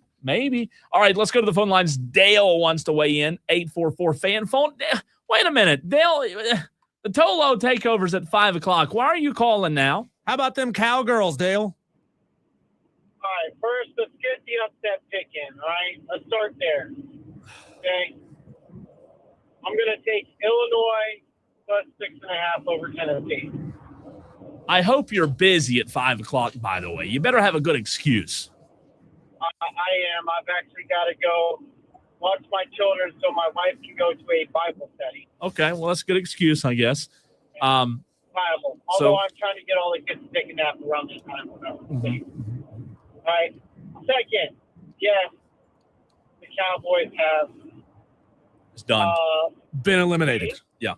okay. Yeah, I mean, Suck, yeah, field goal stink, kicker. blow. Look, There's a lot of words you what could use. happened- Why attempt a fake field goal, just get the first down, and then totally take Aubrey out of his rhythm? And I don't know what the heck Brian Schottenheimer's thinking. Eberflus, Gotta go. yes, agreed. Got to go. Him not being on the sideline, I don't think it's going to make a difference. No, he At sucks. this point in time, you know, I already know we're going to finish better than the Giants. We're probably going to finish better than the. And so Hey, let's just. You know, my question, Dell and Diesel, is, and I've asked this multiple times this season, whoever thought Matt Eberflus was a good hire at DC anyways? Like, what are we doing? That's your defensive coordinator hire, Matt Eberflus? Last time I checked, this defense wasn't good in Chicago either. So No. I'm dumbfounded by that as well. Uh, I don't know. Maybe the DC market is tough. I ain't got no clue. But hey, if Pete Carroll's willing to regulate, going from head coach to DC, I wouldn't mind Pete Carroll. yeah. Another old guy. That's good, Dale. Really good. Another old guy. Hey, yes, but we can't get Dan Quinn back. We can't. Dan Quinn was No, great. but you had a Rex young Ryan- guy in Al Harris on staff who should have been promoted to DC and wasn't. Well, we're promoting the wrong people from within. Yeah. Okay. Again, Brian Schottenheimer. I don't get it. The man loves 3 points instead of 6. I don't get it. And loves pushing field goals. I get it. We got a good kicker, but come on. So this as long as I win fantasy football, I'm okay. So let's just keep it together until then. But as far as the Cowboys go, let's focus on the draft and getting a decent pick. I really don't want to go offense. Let's fix the defense. Be done with that. Anything else, Dale? No, the Cowboys have defeated me. I'm right there with you. Thanks for the call, man. And that makes me feel so good. It sucks. It really does suck. And by the way, Tolos, 5 o'clock, Tolo Takeover, 20 minutes from right now. Do not forget, we need the phone lines just freaking wide open at 5 o'clock. Light them up. Let's do it. Light them up. It's interesting, though. We'll see if that here's the last thing I'll say on that app. How long is that allowed to be illegal? Well, if it's federally protected. It's federally protected. Yeah. It's going to be fine, right? But and they deem that this is in the public interest, so that it makes it a viable occurrence, I guess, to gamble on. it's interesting. They have definitely found the loophole, right? And I'm kind of surprised it took them took somebody this long to find the loophole. Diesel, in the very next segment, before the Tolo Takeover, I want to have a conversation that I heard this morning, and I want to bring it to the airwaves, keeping it on the NFL front. Tua Tagovailoa was benched, just a couple of days ago for Quinn Ewers, former Texas Longhorns. If Tua's career is over in Miami, I want to know from you and the Tolos at 844-326-3663, would there be a line of suitors for Tua if his career in Miami did come to an end? Or has the Tua train kind of made its way off the tracks? We'll dive into that next.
So what if this Tua Tagovailoa experiment's over? What if Mike McDaniel, what if the Miami Dolphins Diesel decide, you know what, we've had enough, we've seen enough. Tua, you know what, we thought you were going to be the guy, we thought we could invest in you, build around you, but guess what, things didn't work out. What if it's over? What if Quinn Ewers or whoever takes over? Let's go away from Miami for a second. And a texter, Eric Hines, getting in on it already at 844-FAN-PHONE, FANFONE. What would the line of suitors look like, Diesel, Tolos, that want Tua Tagovailoa? How long would that line be? You think he's a value? Do you think he's a proven commodity in the NFL? I tend to believe that there's somebody, some team out there somewhere. There are 31 other NFL organizations. I think somebody would give him a shot. I just don't know how long that line would be. I don't know that it would be more than a handful of teams. Well, I know one that if I was the GM of, don't say it. I would take him. Don't say it. I'm going to say it. Don't say I'm it. going to say it. It's the the Carolina Panthers. Yeah, I know you're going to say if I was Dave Tepper, I would really look at it. Would you? Yeah. Bryce Young sucks. Right. At least the floor is a little higher for Tua. Not by much. I mean, come on. I'm not saying that would be a massive upgrade. Bryce Young hates your guts, hates my guts, by the way, if he listens. Hey guys, I'm Bryce Young, and I'm gonna be a backup quarterback one day in the NFL. That's interesting. Would you trade Bryce Young today for Tua Tagovailoa? Ooh. I mean, you wouldn't really have to change your system. It'd be interesting. Look, am I wrong here? No, I think about it. I'd contemplate it, right? Well, all of that going back to what we've said so many times. Yeah. You're not gonna have Bryce be your franchise quarterback. So why not build good players around whoever you have starting? Get some more offensive linemen, get another really good tight end, get another really good wide receiver, get a running back, and you're probably set offensively, and have Tua be that, kind of steady hand that's been around the league for a little while, running things until Tua gets old enough that you finally, old yeller him, put him out to pasture, and draft a really good. What if he hits his head again though, Diesel? Hits his head on the carpet. Bam. Well, put those scrambled eggs on a sausage biscuit at Bojangles. It's going to be delicious. I don't hate it, but I don't know. I think there'd be a few teams. By the way, Eric Hines says, let's see. I mean, does Tua's concussion protocol tent come with him? Why in the world would anyone sign up to him besides the Browns? I'd trade him to the Giants. Let him all just sit there and swap concussion stories. All these guys that are constantly getting hurt. Texter says, I mean, if a 44-year-old Grandpa Rivers can make a comeback, so can Tua, although I think he's damaged goods and is done. Joey says veto on that trade. So a little bit of mixed bag there. I like it. All right. When we come back, Tolos, it is your opportunity. We do it every single Thursday at this time. Your opportunity to call in and say what you want to say. You want to gripe about sports. You want to gripe about your wife with the holidays coming up, whatever it may be. Call in, text in. We want you to call in at 844-FAN-PHONE and take over these airwaves next.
Bryson. On the Fan Upstate. Well, Cole, we need our phone lines to light up. 844-326-3663. It is the Tolo Takeover.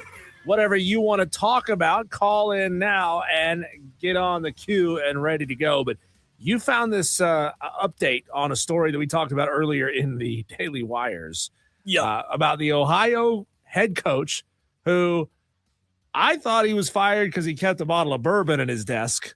Turns out that was not. He might have done that too. Yeah, he probably did both. What happened there? It looks as if there was some more sexual misconduct. I didn't mean to say. I didn't mean to say more. MOORE? No, I didn't. That was bad. That was not intentional, I promise. But again, still reports. Yeah. But you said it earlier. It's got to be more than finding a bottle in his desk drawer. So. Well, maybe an undergrad student. You don't want to see it. Bad news, bad luck. And, when a coach gets fired, I ain't going to say a huge job, but a pretty big job, Ohio. State school, University of Ohio. Yeah. It's I think it's a big school, honestly. Yeah. Oh, and by the way, to your point about the Tolo Takeover, I do have a question for the Tolos on this Thursday that they can include with their takeover, but I want to know, we always talk about what we love with Christmas, right? The holiday goodies, the gift giving, the music, the lights, the trees, the plush sports toys that Melissa got us. Thank you, Melissa. Yeah, those are fantastic. Yeah, we're gonna have a ball with those. Literally. And I want to know from the Tolos on this Tolo takeover at 844-326-3663 Diesel, what's the one thing that you hate the most about the holidays? We talk about what we love. Everybody talks about what you love, candy and all those cookies. The Charlie James is wonderful. I know exactly what it is for me. Already? Yeah. I know exactly what it is. Don't say Christmas music. Don't you do it. No, I mean, don't you do it. I listened to a Hard Rock Christmas playlist last night. Good. It was pretty solid. Good. No, for me, it's the, again, this is thin, okay? Because I love the Christmas holiday. But it's the expectation that you have to be somewhere on time. So much more. Like, this is my day off, man. I'm on vacation. I'm not supposed to be anywhere today, but you tell me I got to get up and be at my brother-in-law's house in Spartanburg County at 9:30 a.m. Don't say Spartanburg like that. So that we can all eat breakfast together. No, I don't want to be anywhere on time. I don't even want to use the words on time around Christmas because it's a holiday. No, you know what? I'm actually with you on that one. I side with you on that one, Diesel. I'm with you. I operate on Cole's time anyways. And you know what? Like, we have a show. It goes on the every day at 3:00. And when you're off, it's nice to not have to have a schedule. Right? So I'm with you there. Well, I mean, we live in Malden. Yeah. My brother-in-law lives in Spartanburg County. Why do I like the way I said it the last time? Derogatory.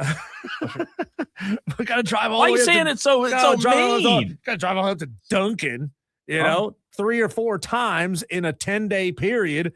I don't like it. Yeah. No, I get it. You have to be the Christmas, the family, the guy. I get all that, but I will tell you this. My favorite days of the entire year are the days after Thanksgiving, the 1 or 2 days, but then Christmas, you usually get like a little bit more, the 2 to 3 day span where you don't know what day it is. There's football on.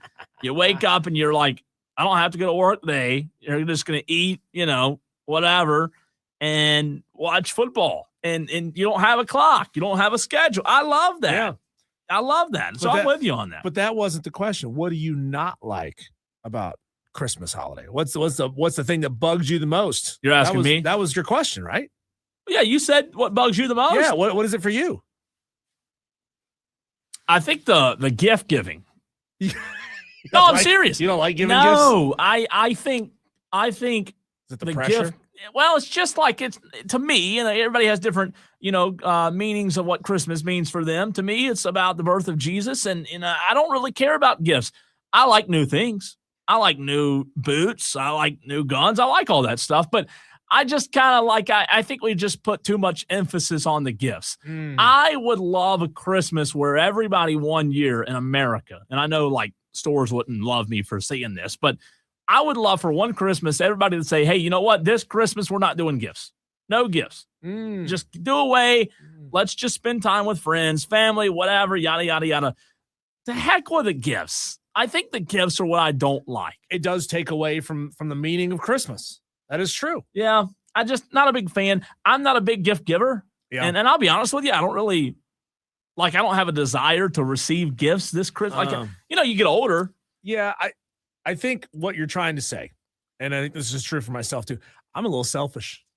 I'm a little selfish, like in the sense that like I don't spend time thinking about what somebody else might like so that I can go out and spend time and spend money chasing that thing and then hoping that you like it.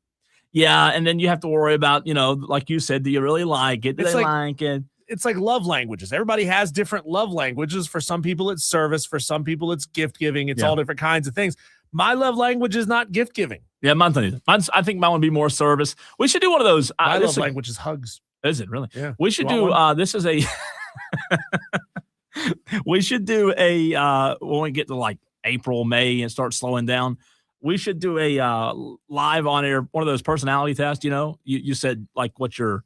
How you have to go through. That would be funny. I think that would be really funny. As we've got Dan B, we've got Tom in Somerville on the line. A few more spots for the Tolos as the Tolo Takeover is rocking.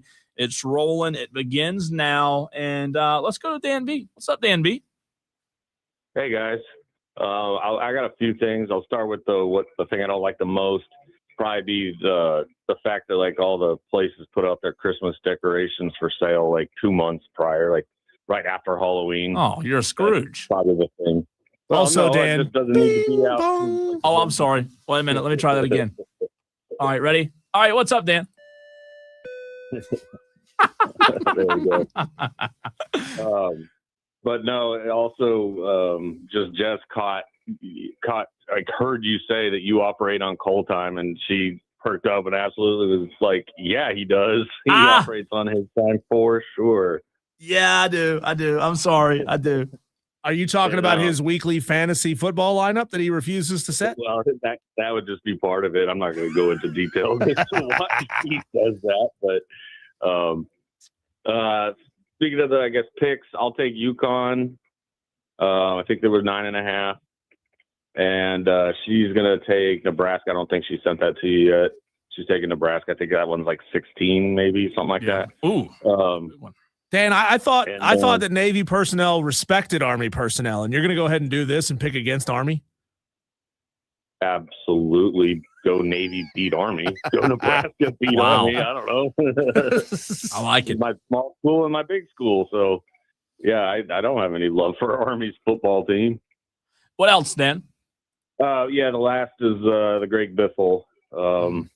Super, super sad. Yeah.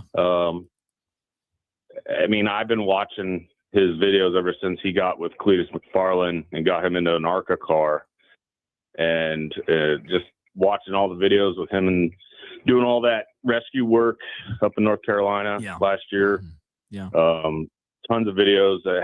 His wife and his kids were in the videos, and it's terrible. I don't even know where I'm sitting right now with all this. No, you're right, Dan. I retweeted a video from Matt Van Swole. I think that's how you pronounce it. It was a video of Greg Biffle, Diesel Dan, driving a helicopter over the valleys of western North Carolina, and there was a person, man or woman, with some kind of smoke signal or some kind of signal, signaling that they were down there, and he was flying his personal helicopter to rescue victims who were stranded in the mountains. And you talk about a true hero. Yeah.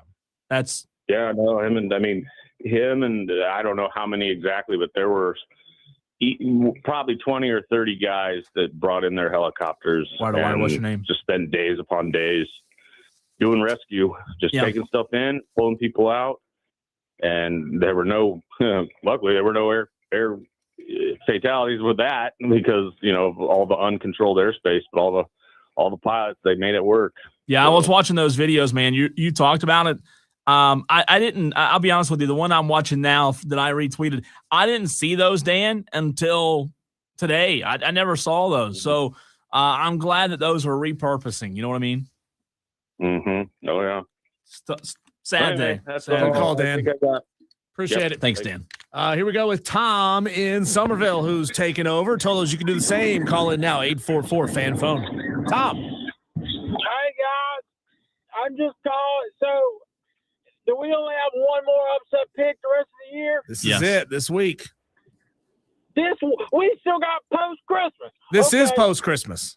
Yeah. Well, what about the playoffs? No. Tom, where have you been? You could pick the first round of the playoff games last week, packaged in with the pre-Christmas bowls. Yeah. This week is all post-Christmas bowls, and you can't pick playoff games because you don't know who's going to be in them yet. We hadn't got through the first round yet. Oh, Where have you been, Tom? Have you not been toe-lowing, turning it on and leaving it on? I've been all over. I've been busy. Oh. But, so can I pick the FCS playoffs? No. What? You tell me I can't take Montana plus 5.5? You can, but it's not going to be a valid pick. Johnny Cash, you've been everywhere, man. Make a pick. Come on now. All right. Well, if we got to make one pick for the next month of football, Yep. We got to fix this next year. The rules have stayed the same for years, Tom. Tom's mad. I don't remember last year. You don't remember last week. No, I don't. I really don't. Well, that just threw a wrench in my whole pick here. Well, because now I was hoping I could take Montana because they're going to win the national championship. Oh, good. But, if I only can take one for the next month, I'm going to take Penn State plus 3. I guess. Of course you are. Of course. Of course I am. Because, there's only one. I'm going to be Dewey. Whoever made that decision needs to be fired. Ugh. Oh, my God. Fired. I love it. I'm just kidding. Hey, I'd be busy. I've been a busy man.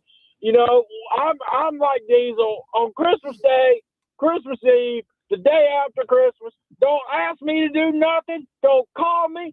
Christmas Eve, I'm watching the Hawaii Bowl and I'm eating cookies. And on Christmas Day, I'm eating everything that my wife fixes. And I'm not moving. I'm not going nowhere. I'll open my present at home. I'll give you my present at my house. But I ain't going nowhere. Tom, are you watching tonight's game? Yeah. Of course he is. Missouri State, they're going to beat Butch Jones. Butch Jones ain't winning tonight. Did you move that couch, by the way, Tom? Not yet. I told her we weren't going to do it during SEC championship weekend. And then we had a wedding the next weekend. And, this weekend she said we got to finish Christmas shopping, which honestly I'd rather move the couch and do that. But it looks like we're going to be moving the couch on January 2nd. Wow. Why not do it on May 3rd instead, man? If you're going to keep pushing this name? thing back and back and back, wait till it's warm. Well, that's the weekend of the Kentucky Derby, and we ain't doing nothing first weekend of May. Tom, you're the man. Thanks, Tom. Go Appreciate you. Gamecocks. Oh, my gosh. Speaking of Dewey's next. Diesel, I was wondering, I typed Dewey's name in on the phone today, on the phone lines. How is Dewey spelled? It's Dewey. Gotcha. Okay. Thank you. Oh. Okay. He was mad. What do you about want to say today, Dewey? First of all, I'm angry to hear that Cole's not going to be here tomorrow. Sorry. That's a travesty. Sorry. So now I have to go ahead and tell you Merry Christmas and bah humbug, and I hope you have a bad New Year's, and you get a lump of coal in your stocking and switches. Oh. Switches. Like light switches or sticks? Like whips. Do it, Dewey. Do it. Go. Cut that.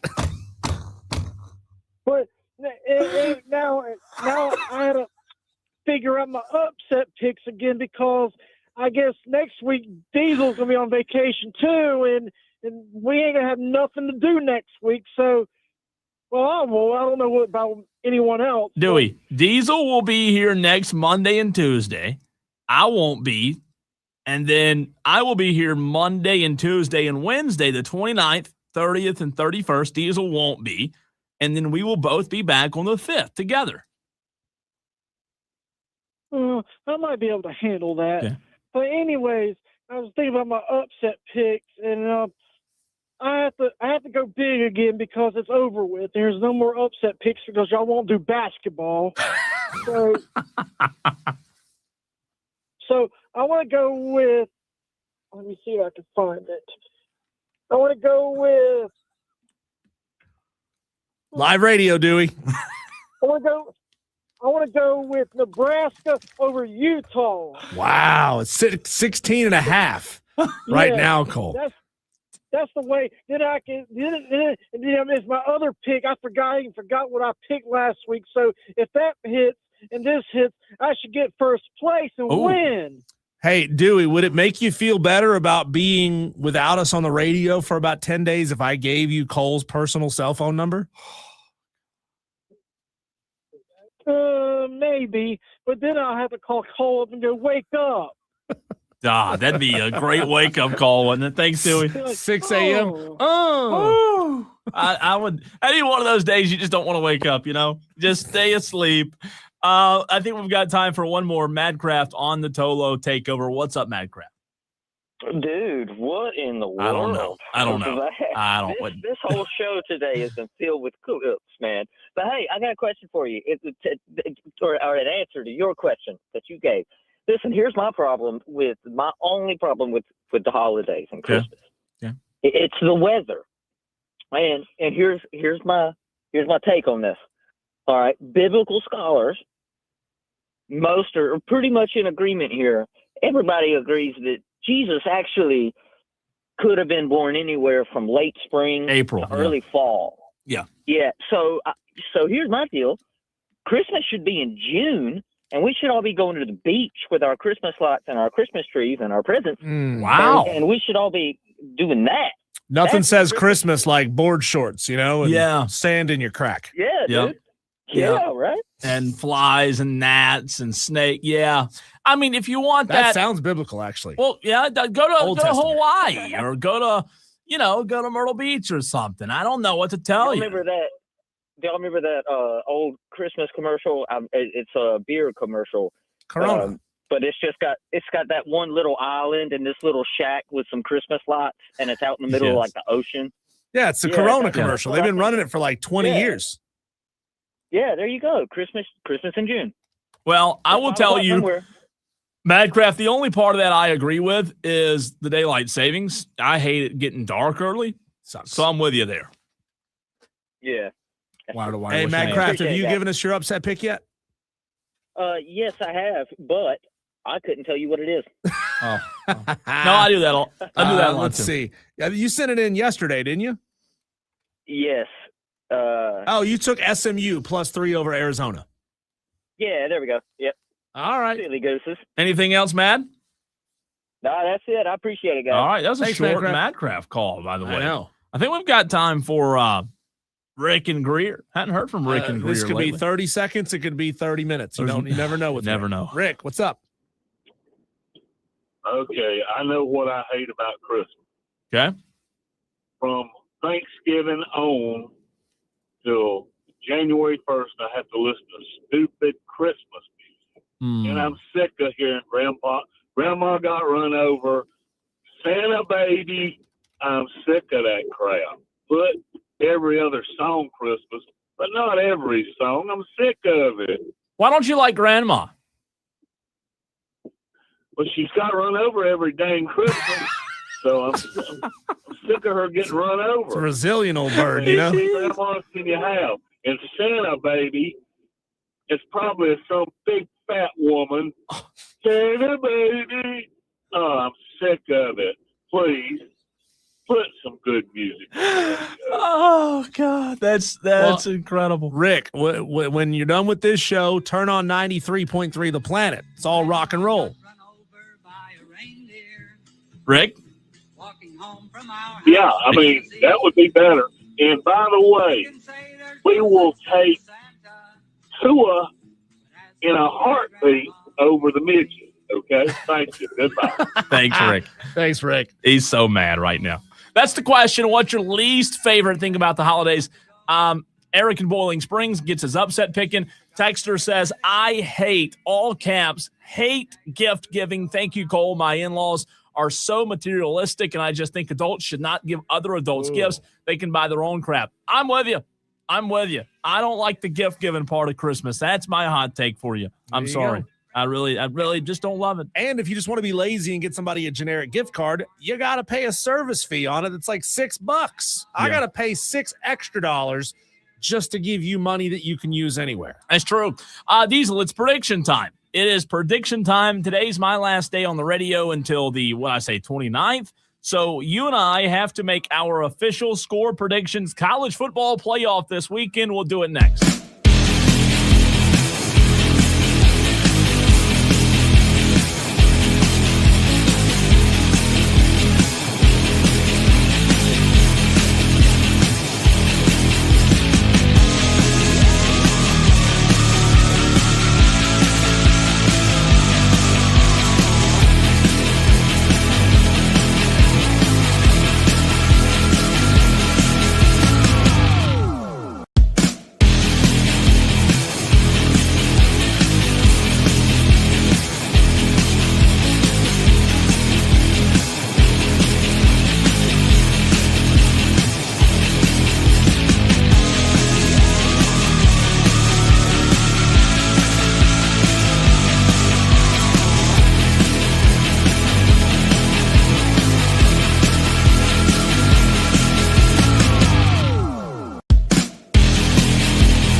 Bryson and Diesel on the Fan Upstate. Well, Diesel, I need you to reach over into your bag and grab your prediction hat. Would you do so? Did you bring it today? Oh, you look lost. Man, I left it. Oh, I could use that one. You need – oh, God. What is he doing? He just left. He left the stream. He has grabbed – oh, no, he did grab these Spartan burgers. Is that your prediction hat? It is now. That is a train conductor hat right there, isn't it? Wait, he's not done yet. He's not done yet. He's gone to his office. This segment has gone off the rails. Diesel has literally left the studio. I don't know if he's coming back. He's blowing the whistle. Look at this. Look at this. This is how I'm going to make it official. Oh, that's your whoo. I like that. Mm-hmm. I like that. That is pretty good there. So it is prediction time, Diesel. You now have your Hub City Spartan Burgers prediction hat on. You've got your your official whistle. Yep. Kind of rhymes. Train whistle. And you're ready to go. You're ready to go. I like it. All right, let's start tomorrow night. You'll be on the air. You'll talk more about this on tomorrow, Diesel. I won't be here tomorrow, but Alabama, Oklahoma, tomorrow night, 8 p.m. on ABC, ESPN, college football playoff first-round game, the first college football playoff game of the slate, and it's a good one. It's a big one. Oklahoma favored by 1.5. This line has seen some pretty significant movement over the last couple of days, back and forth, pendulum swing, back and forth. Norman, Oklahoma, this place is going to be electric, Diesel, for a college football playoff game. It's time we have to make our official predictions, score predictions. Why do we see it playing out the way that we do? I'll let you have the floor first. Okay. Oklahoma has not played Cole in a long time. Okay. You got to go back all the way to when was Oklahoma's final game that they played? That would have been the LSU game on the date of November 29th. Are you telling me that a 20-day layoff, 3 weeks basically, 3-week layoff is not going to affect the Oklahoma Sooners at all? What's your name? You got to believe that they're going to be a little bit rusty. Now, I know that it will have been a decent amount of time since Alabama played as well in the SEC championship game, but it's not quite as long.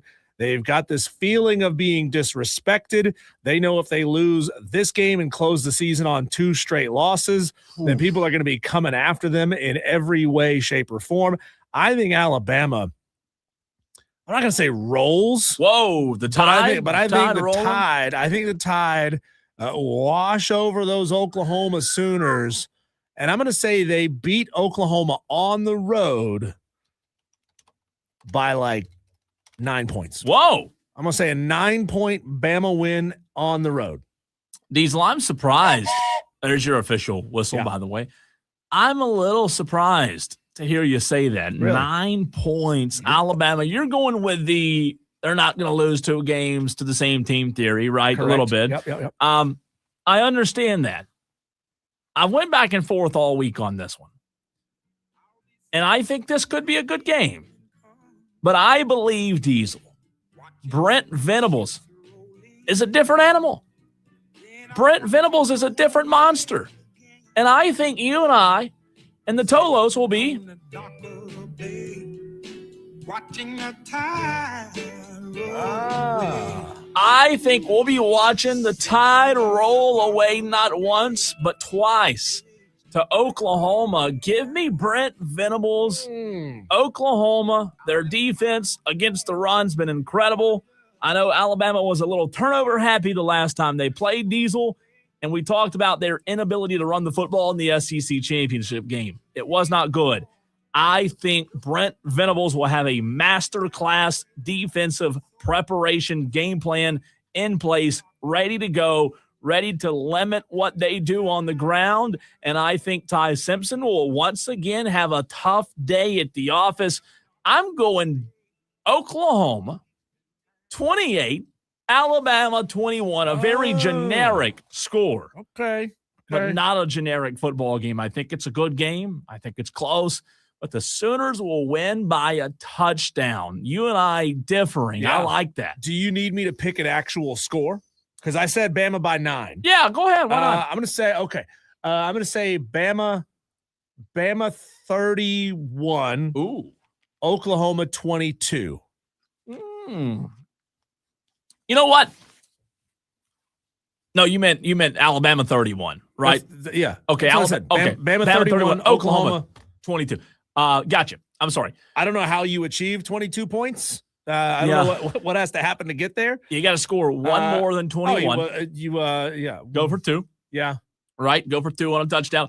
Look, the reality is, could Bama win the game? Sure. I could see a world in which Bama does win the game. We talked about it a couple of days ago. Like, Bama's a good football team.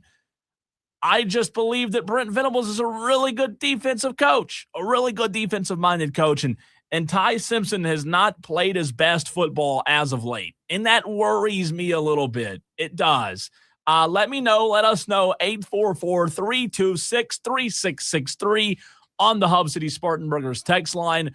What are you going with? Oklahoma, Bama, what's your pick? For those 94 watching in the stream as well, give us your prediction there. Again, 844-FAN-PHONE. Texter from the 828 says, thank you for helping me feel better about my decision. Diesel, OU wins. Going against the grain is the texter from the 828 compared to what you picked for this game. I think this game's going to be close. I think it's going to be back and forth. And I think, honestly, a lot of people, Diesel, will pick Bama because what we talked about. It is difficult to beat a team twice. Mm-hmm. I believe that. You believe we've talked about that. But I at the end of the day, who do I trust more right now on this Thursday? By the way, this was a very difficult decision for me. I went back and forth. But on this Thursday, this Thursday night, Diesel, I think I trust Brent Venables a little bit more than I trust Kalen DeBoer. I think I trust John Mateer a little bit more than I trust Ty Simpson. I know that sounds wild because I was really high on Ty Simpson not long ago. Who do I trust more? I think I trust Oklahoma a little bit more. You know what I want to know right now? Where's Bama Springer? I got a phone call from Bama Springer. Ooh. Guys called in, used to call in a lot. Yeah. Called me the other day personally and said, hey, I've been sitting on my back porch, drinking whiskey, listening to the show every day. I don't call in that much anymore. Why not? We're talking about your team, and I got your team beating the Sooners on the road, Bama Springer. Where you at? I like it. Call them out. Tolo, baby. Tolo means participation. What do we got on the phones call? Dan B. He had one more comment. Okay. Go ahead, Dan. Dan. Yeah, first off, 22 points. I mean, I guess 5 field goals and a touchdown get you there. I mean, can't you just go 30 to 21? I don't know, maybe 30. I don't know. Anyway. What? Yeah, you made me pick a score, and I had to think of something. No, 21, he could score 3 touchdowns, go for 2, get the extra point. Sure. I was just picking. No, I'm doing. I meant to do a favor for some Tolo out there. Somebody made a pick yesterday to take Miami for their upset pick, but they typed I'm with Madcap Miami over whoever they're playing, and I don't think that's their name. So they need to text you back, tell you what their name is, because I mean that would be a new player, and their name's I am Madcap, or I'm with Madcap. So I think they were trying to say I'm with Madcraft taking Miami. So sounds like something Tom in Somerville would say. But thanks, Dan. I don't know. I think this is going to be the best game of the weekend. I do. I think this is going to be a lot of fun. I'm looking forward to what Bama can do against this defense. We talked about it. Can Bama run the football? Diesel, I am intrigued by that. Can Alabama run the football tomorrow night? We'll see. Wow, look who it is. Ask and ye shall receive. Bama Springer is on the line. You got him. You woke him up. Bama, are you gonna cut Cole's tires because he's picking against your Roll Tide? You want me to be really, really honest, Diesel, which is probably what you've never heard me do much, okay? Let's hear it. I'm leaning more what Cole said. You're turning your back on your own team, you Benedict Arnold. No, I watched every play, every game, every down, okay? Brent Venables is Kirby Smart's shadow, okay, as far as defense goes, and Bama can't handle it. They can't handle it. They just can't handle it, Diesel. They can't. I watched it. I've watched every play. If I had rewind, I'd watch plays again. Yeah, but I think Bama's going to be up on Oklahoma, by at least 10 points early in this ball game, and then it's going to be hard for Oklahoma to come back. I don't know if they don't put pressure on Ty Simpson, that could be a possibility. But if they get after his bass like they did the last time, and Kirby Smart did in the SEC, yeah. Turn out the lights, the party's over. Okay, I'm just saying, dog. Love it. Love it. Thanks so much for the call, man. We need to get Springer and Tom and Somerville together. Oh, those two together. Can you imagine what an experience that would be? There's going to be a truck in the ditch by the end of the night. I can promise you that. All right, so you're going on the Alabama-Oklahoma game. You're going 31-22 Bama. You know what? Dan did talk me into it. Oh, you changed it. I'm just gonna readjust that prediction and say 21-30. Okay. All right. I'm going 28-21 Oklahoma over Alabama. So that's one game down. We've got to get to Miami at Texas A&M. Diesel, the Aggies favored by 3.5 points. Carson Beck, can he do it in College Station? Let's go. This is a nooner on Saturday on ABC. Again, a 3.5 point spread. A&M laying 3.5 points here. Again, letting you have the floor here. What is your official prediction for Miami and A&M? God, this game could go in so many different directions. I know I've already picked Miami to upset on the road. Look at Dewey's prediction before you pick yours. Dewey says 45-3. A&M. I think this is going to be a close football game. A&M suspect. A&M soft. I don't have a lot of faith in them to shut down a Miami. I think Miami scores enough to probably pull this one out by a field goal on the road. So give me the road teams in 2 games so far. I got Miami winning this ball game. Wow. 24-21.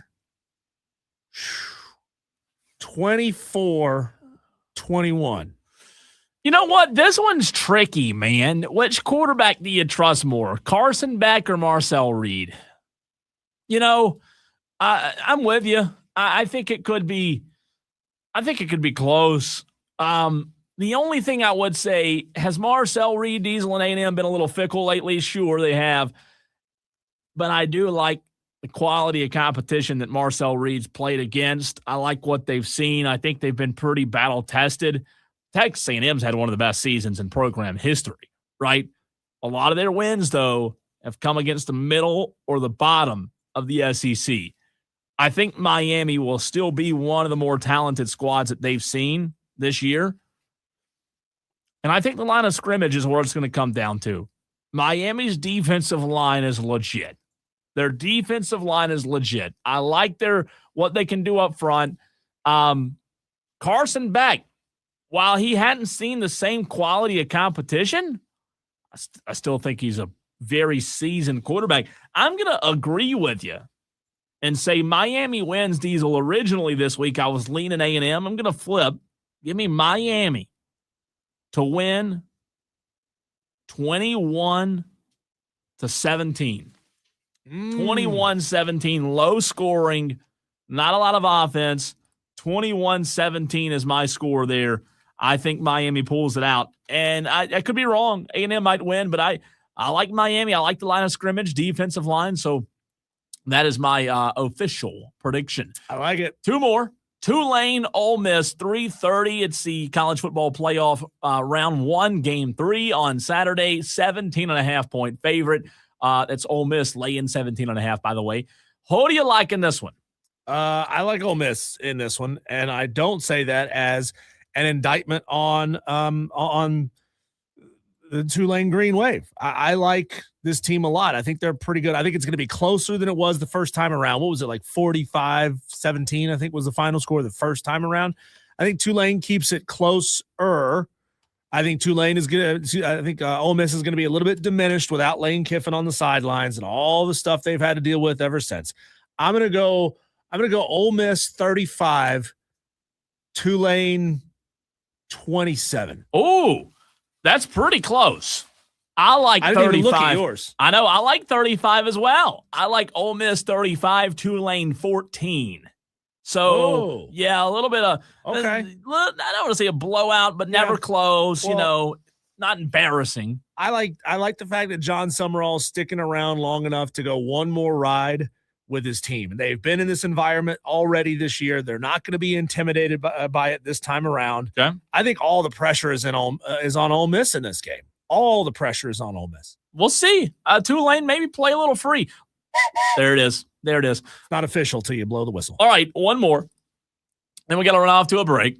JMU versus Oregon. It's a 21-point spread. I can't believe we're picking college football playoff games where we're talking about JMU and Tulane, but here we are. Diesel, your prediction for the Ducks and the James Madison Dukes. Is that right? Yeah, Dukes. Yeah. It didn't sound right when it came out at first, but Dukes. Yeah, the Dukes. I don't think this game is going to be all that close. I don't. If you look at just social media posts this week, James Madison's going to win by 1 million because they are crushing Oregon. Did you see the video they posted? They retweeted some slow motion footage of Oregon, like slow motion highlights. And they retweeted it and said, this can't be real. This is the slowest football team I've ever seen. They are ripping Oregon. I like James Madison to probably put up 2 scores, but Oregon's just gonna, they're just gonna outpace them in a major way. And those scores might even be late game kind of. It's already decided. It's already over to make it look quite not so bad as it was. I'm gonna say Oregon 38, James Madison 17. Okay. All right. I'm going with the Ducks 42, the Dukes 10. 42-10, Oregon takes care of business against JMU. That is my official score prediction. So there you have it. Those are our college football playoff predictions. You like it? That's it. There we go. Put now we're in on the books. A train. Let's go. Let's go. We'll compare these when we come back, Cole. See how well we did. When we come back, Cole, what is the dumbest decision that you can recall your NFL team's ownership making in recent memory? Again, how much time do we have to talk about the Dallas Cowboys and how many decisions Jerry Jones has made? But text in over the break, and I got another one for you that could be coming down the pipe that would just be egregious if you're a fan of that team in Chicago.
Cole, think back to 2020 when COVID was running rampant. Nobody really knew what to do. Do you remember when the Big Ten basically said, we're not going to play football? They threatened to cancel their entire college football season. Do you remember who was commissioner of the Big Ten at the time? No, I don't. Kevin Warren. I'll help you out. Kevin Warren. Okay. Now, Kevin Warren just so happens to now be in charge of the Chicago Bears. And after threatening to take away college football, now he's threatening to take the Bears away from the state of Illinois. Wow. That might be one of the dumbest decisions any general manager of a team could ever possibly do. And he's not just alluding to the idea. He is outright saying it in a lengthy statement that you can find on social media whenever you'd like to go find it. He says the stakes for Illinois are significant, thousands of jobs, year-round attractions, et cetera, et cetera. Consequently, in addition to the Arlington Park location, we need to expand our search and evaluate opportunities throughout the wider Chicagoland region, including Northwest Indiana. The Bears have been in Chicago for a century, and he wants to take them away. Somebody fire that guy. Yeah, I mean, there's that does call for y'all need to be fired from Dewey with the little Eagles in the background. That's like saying if Greater Atlanta reached into the southern part of Tennessee, hey, let's put the Braves Stadium in Tennessee and still call them Atlanta Braves. No, it's dumb. Everybody wants new, and I get that. Like, you do want stadium improvements, stadium upgrades, but can you not just take what you have and improve it? South Carolina's doing it, right? Renovations. I don't know. I just know that, Diesel, when you go play a game in Chicago, there is a true home field advantage, especially now that they're good, by the way. It helps, right? It's windy. It's cold. There's a home field advantage there. And I'm not saying that fans wouldn't show up. I'm not saying that. But I don't know. Where is it now? I don't know, because I hadn't been to Chicago in a long time. Downtown. Is it smack dab right there? If it is, why move it? Leave it. I love it. That is where sports cities teams should be. And you brought up the Braves. Braves aren't even in Atlanta anymore. Okay. Right. They're in Cobb County. So I don't like it at all. If it's downtown Chicago, that is what people, that right there in Chicago, that life is right there on the river.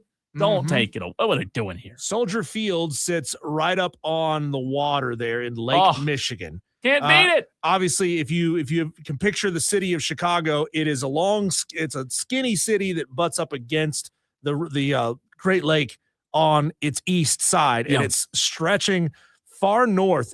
I don't know how far this is on the map. Probably in Chicago traffic, it takes you like 2 hours to get from Soldier Field to Arlington Heights. Arlington Heights wouldn't hurt a ton if you're a Bears fan, because it's still in greater Chicago. But moving this thing over into Gary, Indiana, which if you know anything about the history of Gary, Indiana, that place is a dump. No, I don't know anything about it there because it's cheap. That's the only reason they would do it, for cheapness and spite. That's the only reason. I don't love it. Somebody I don't love fire. Yeah, I mean, I'm with you. Dewey should get after him. All right, Diesel, let's get Gamecocks. Let's go Gamecocks. Dive into South Carolina. A little bit of football, a little bit of basketball, a little bit of mix. Jordan Kaye, State Newspaper, next.